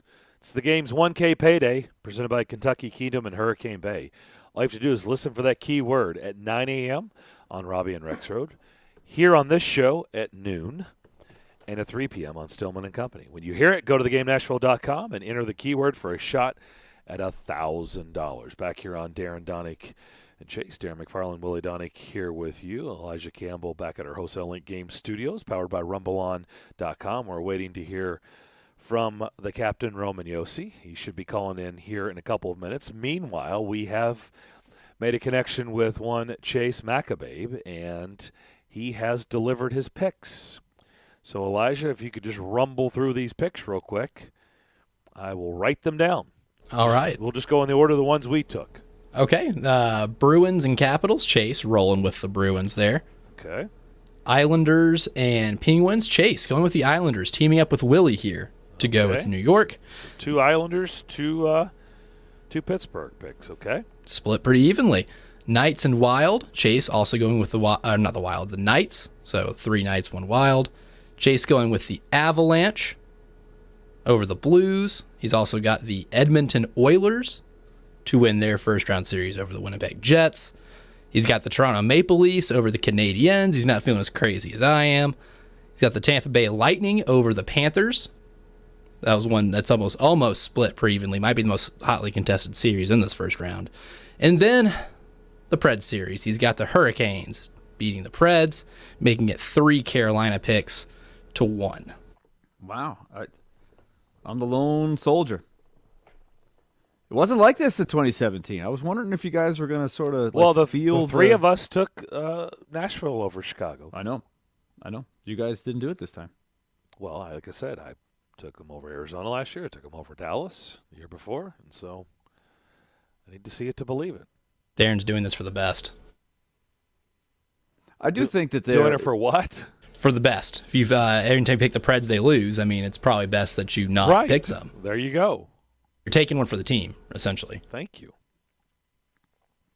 It hasn't worked out, so there you go. What they're going to have to prove is that this formula that they have, this belief that they have, can carry into the series. They need somewhere in there something to happen in one of these games early that keeps legitimizing them. Because I think from now until Monday, you're going to hear nothing but what we heard from Dan Rosen. Like, most likely team to get swept, Nashville. You know, who is sort of the biggest underdog? Nashville. Like, it's a fact, right? It's not something that is going to shock anybody. Like, when you see those predictions, right? I don't think it's come out yet. But like when ESPN puts their 15 analysts, I didn't know they had 15 hockey analysts a couple years ago. They put them out there, and it was 15 for 15. Chicago, right? Nobody's going to pick them. But I think that locker room they expect that, they embrace that, and they feel like their formula is giving them a chance. They haven't won every game. And if you notice, Darren, they're 20 wins, 7 losses, 1 overtime loss in the last 28. Everybody knows that. 6-5 during that time against the big 3. Mm-hmm. It's not like they ripped off 12 in a row and they were 500 in the other one. They were just consistent, right? They didn't win every game. But when they lost a game, they tended to bounce back well and didn't let it spiral. There wasn't a loss of belief. Oh, man, we're a phony. You know, it was pretty solid what they put out there most nights. Willie, so good I stuff, think you can cling on that. Let's talk to Roman. I'd rather talk to the captain, you know? I would too. Yeah. I'll be quiet now. The captain, Roman, good points by you, but let's talk to Roman. Roman Yossi I like is listening to Willie. Roman, Darren here. What was the turnaround? Willie brought up the numbers. You guys won 20 of your last 28, which was the second half of this 56-game season. What was the turnaround in your mind? Well, I think it's just our consistency as a team. I was listening to Willie, and I think he's right. Like, we didn't win every game, but I feel like we put, not our best game, but most of the games we played consistently well, and which helped us win more games. And I think one of the big things was just different guys stepping up. I mean, we've had so many injuries too, and new guys came into the lineup, different guys almost every night, and every guy that came in stepped up, and that was huge for us. Speaking of that, you guys suited up 15 defensemen this year. 15. What was that like? Obviously, you've never been a part of a season where you suited up. That was the most in the league, by the way. What did you make of the adversity you guys, as defensemen, the blue liners, had to face all season long? Yeah, 15. I didn't know it was 15. I knew it was a lot, but that's definitely a high number. And obviously, it was a little bit of a different year. But we've had so many injuries, and all of those guys came in and played a huge part. And it was really honestly, it was really cool as a player who's been here for a long time, seeing young guys or new guys stepping in and playing that well and helping us win. So I think it was huge for our team, and it just got us closer together.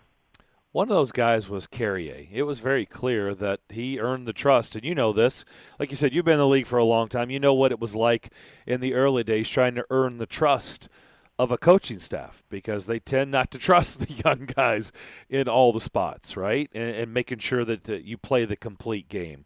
What did he do early on to earn that trust where he was playing big minutes night in and night out?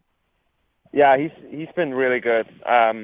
He's such a smart player, and I think as a defenseman coming in, the first thing coaches want to see is you playing well defensively. And like you said, if they can trust you, and he's been unbelievable. He's such a smart guy. He's got great instincts. Makes really really good plays, and he's great offensively too. He can really move the puck, jump up. So he's definitely earned the coach's trust, and he's been playing great.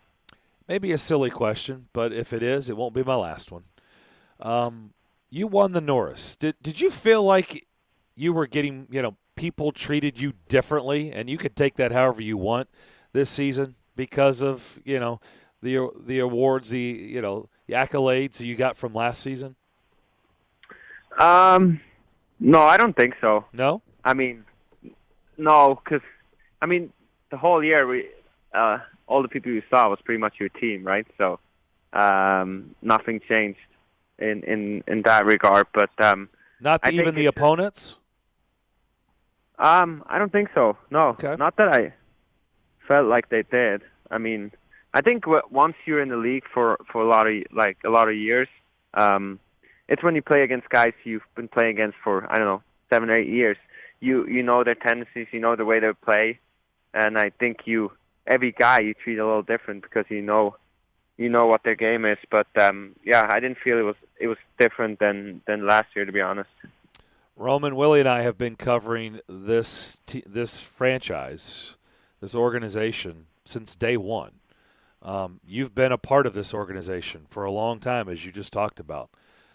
We've talked a lot about that moment, that last game, and Pekka pitching the shutout, and what that was like. What did that mean to you? That was something we will remember forever. If you were in the building, you will remember that forever. What was that moment like for you? Yeah, it was unbelievable. It was one of the coolest moments since I've been here. And obviously I didn't play, and we had a couple of guys who weren't playing. And normally when you don't play, you go to the locker room, like you might do a workout, but you watch some of the game on TV in the locker room. But we all went up to the suite. We're all like, we got to see Pekka get introduced before the game, and then everybody's hoping for Pekka to get a shutout, obviously. And I remember me and Eki came down after third period, and we were watching it in the room, and we're like, we can't be in here. Like, we got to go out there. So we stood out there, and everybody was cheering when Pekka made a save, and it was so cool. It was really emotional, I think, for everyone too, because he's been here for such a long time, and I think it showed what he means to the city. It was unbelievable. It was one of those nights we'll definitely never forget. What did it mean to you personally to pass a guy like Shea Weber, who you're very close with, for all-time points, third now in this franchise's history? What did that mean to you? Yeah, it meant a lot. It's very humbling. Especially passing a guy like Shea, who's had such a big impact on my career and my life since I got here. He's always been a role model for me, and I think not just me. It's all like Eki, Ellis.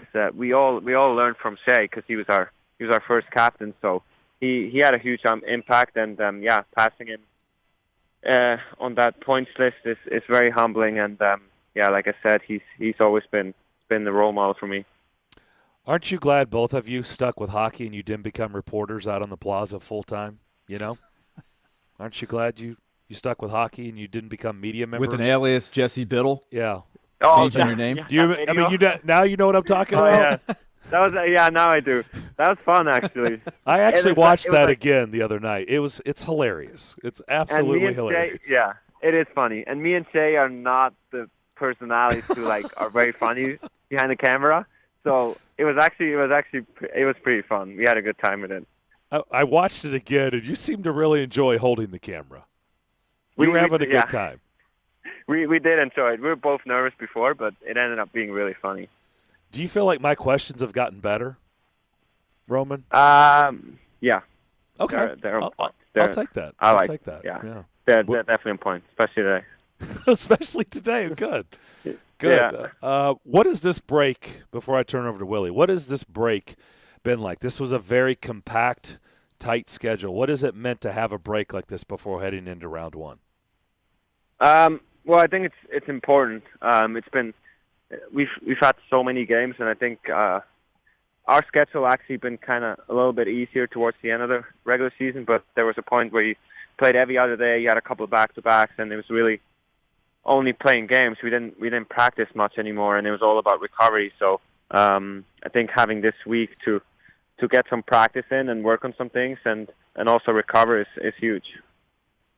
Talking to Captain Roman Josi, Nashville Predators. And Roman, I've heard John Hines talk about this some, but early in the season as you guys were trying to find it, one of the things that was apparent was you guys were really having trouble with the top three teams, Carolina, Tampa, and Florida. And I understand he talked to you guys not only about, hey, these guys win because they're very talented, but he was showing you guys they also win because they're so committed, they're ultra competitive, things like that. It seemed to take a while for your group to get that and have it all come together. What do you think was the key during that time to just having everybody sort of accept that? Because certainly you guys figured out the formula. That was definitely something we've always talked about, and for some reason we couldn't put it on the ice yet. And our team is, you guys know a lot of the guys. We're very we care a lot. Like guys want to work hard. Guys we just couldn't put it on the ice, and it kind of clicked on that road trip where our backs were against the wall. We had a tough road trip with playing Tampa twice, playing Florida twice, and it was just a hard road trip. And I feel like that's when we turned around. We didn't win in Carolina the first two games, but we started playing really well. And then we beat Tampa, and I think that's when it kind of clicked, and we knew how we had to play, when we kind of found our identity, and then obviously it just got better and better with each game, and we played more to our identity the rest of the year.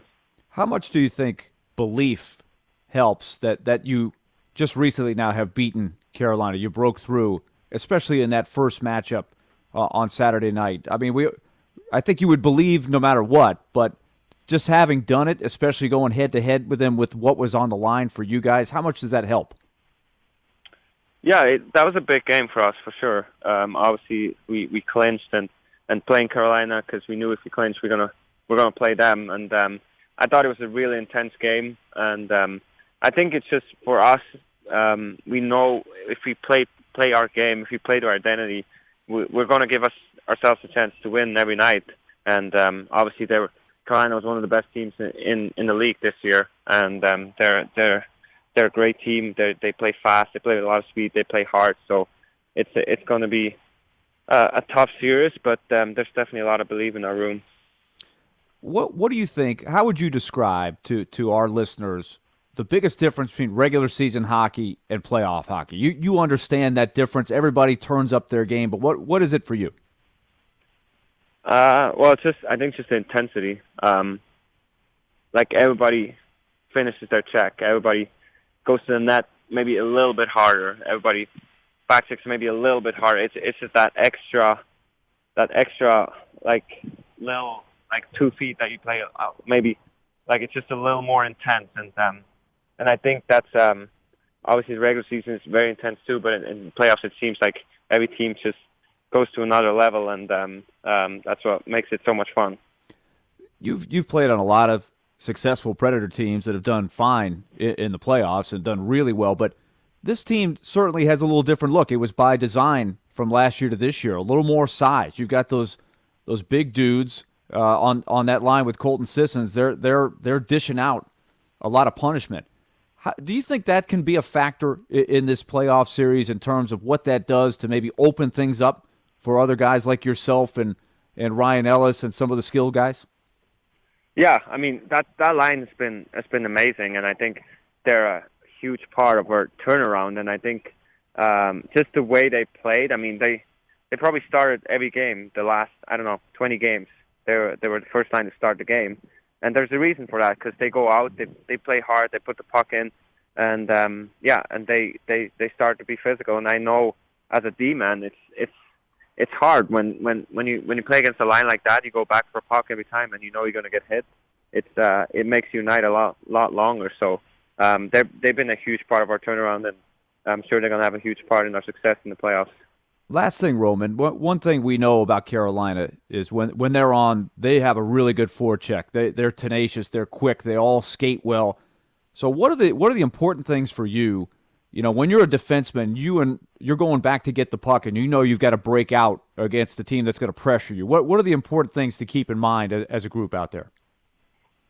Well, I think just move it quick. Like you said, they're extremely fast on the forecheck, and they come really hard, and they backcheck hard and reload hard too. So I think for us it's important to move it up quick, get it out of zone quick, and move it up to the forward's hands.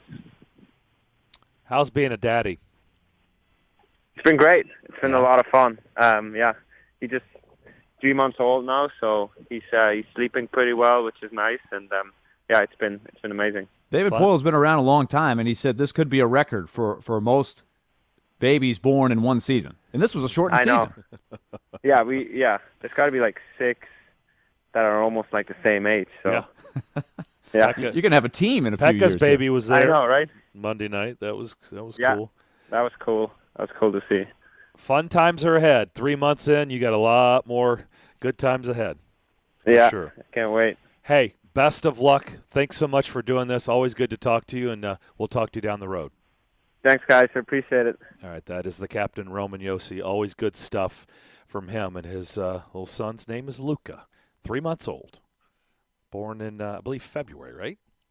You know, if they can stick together, you know, think about like the 6U team in a few years with, you know, some of this crew that was really good. They got some good genes going for them here. The junior Preds 5 and under team. Man, I think I could coach that team to some victories. Really. Hal Gill could coach that team. Well, Hal Gill has done that. By the way, the kid that showed up, Cameron, who showed up to Barrel House on Monday night with the sign for Pekka, he's 9.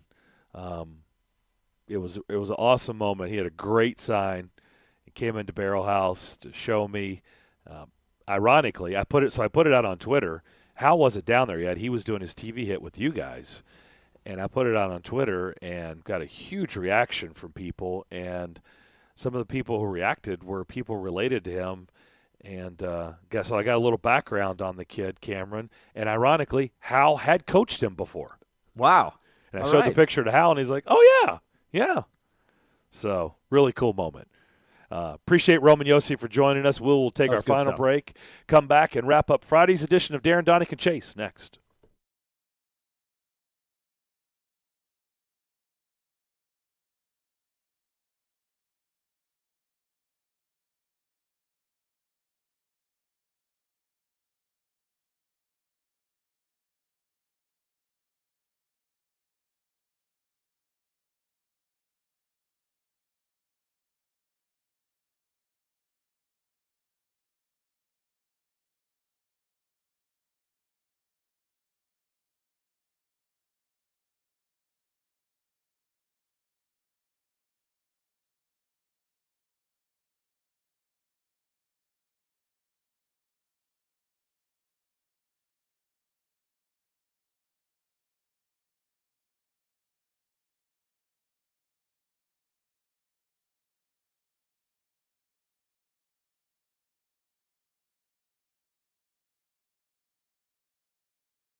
Oh, Dave's going to bring us home here on this Friday. We're rounding third, and we're coming in hot.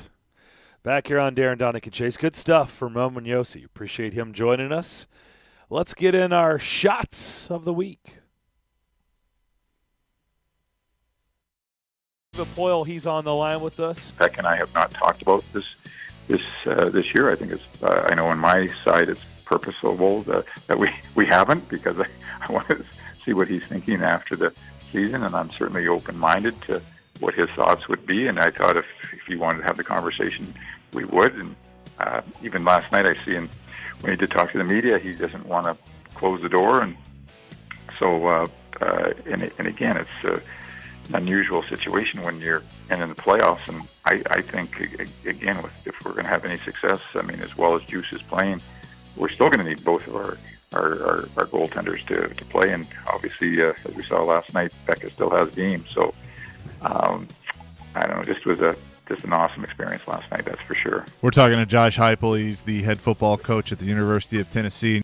For us in year one, I think your messaging may be a little bit different because with what your expectations are. Your players understand the standards. They understand that you're going to hold them to that every day. And at the same time, you always judge kids for who they are today, not who they were yesterday. And so you're constantly growing that way as a football program and as a team and individually as well. And at the same time, I think you look at what you're doing schematically, you're always going to be different based on your personnel. And so we'll be different than we were at UCF, different than the other places that I've been to.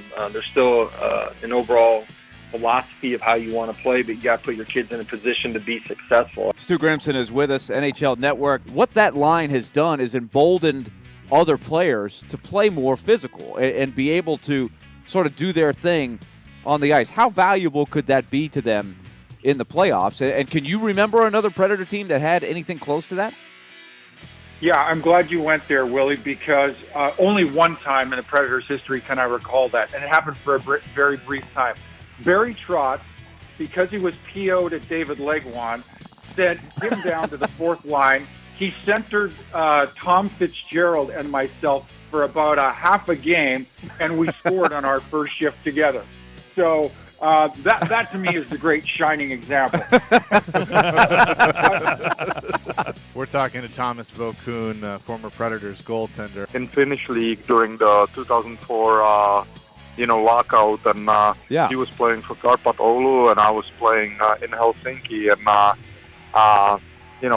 we went up there, and it's far up north, and we're skating around in a pregame skate, and I look at the other goalie, and I'm like, oh my God, this guy is huge, and they're like, yeah, he just got drafted to Nashville. I was like, damn.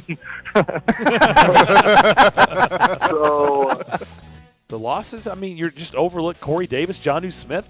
You think that means Every something? team loses players. Dory Jackson, good Malcolm teams Butler. have a lot of good players, and they have to make tough choices and turn the roster over. They lost Vic Beasley. You're acting like other They teams lost didn't have these Davian things. Clowney. They lost Isaiah Wilson. Come on. They lost Dennis Kelly. They lost Dennis Kelly. You can list stuff like this on every team.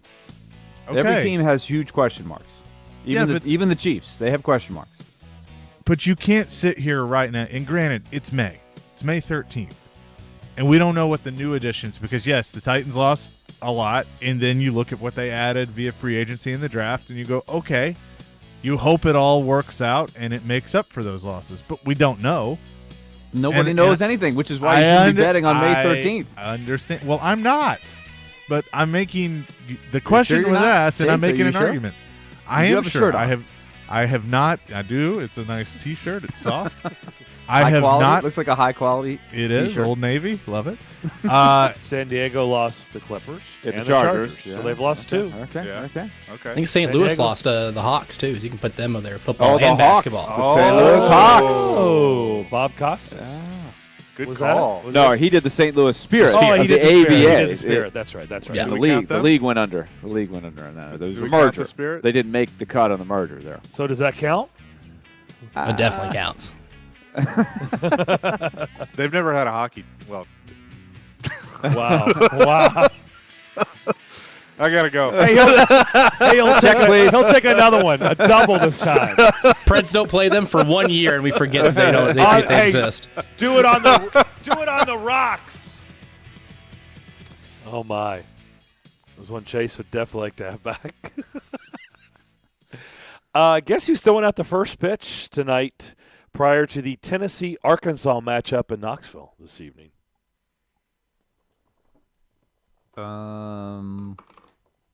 Andy Kelly. Andy Kelly. Okay, good guess. Incorrect. It is a former Tennessee quarterback. Oh, so I wasn't that far off. No. Heath Schuler. Heath Schuler, yet again, would fit that category, but incorrect. Peyton Manning. Casey Clausen. Casey Clausen would also fit this category, but incorrect. Where's Beverly Davenport? Where's that drop? Peyton Manning. Where's the drop? Elijah? No, don't have it. Okay. Peyton Manning, yes, is indeed throwing out the first pitch tonight before Tennessee, Arkansas. Big deal. How about that? And I think they went also, they have said 100% capacity, right? I don't think they have any restrictions. Oh, so. yeah. That happened live on our show. They announced that. Well, That's Vince right. Ferrara was on. A lot of things to talk about on Monday. Whew. Going into Game 1, the playoffs would have already started over the weekend. That big series we're talking about, Tennessee, Arkansas. Vanderbilt's got a big series. Man, At Ole it will Miss. be action-packed on Monday. Have a great weekend. Enjoy it. And we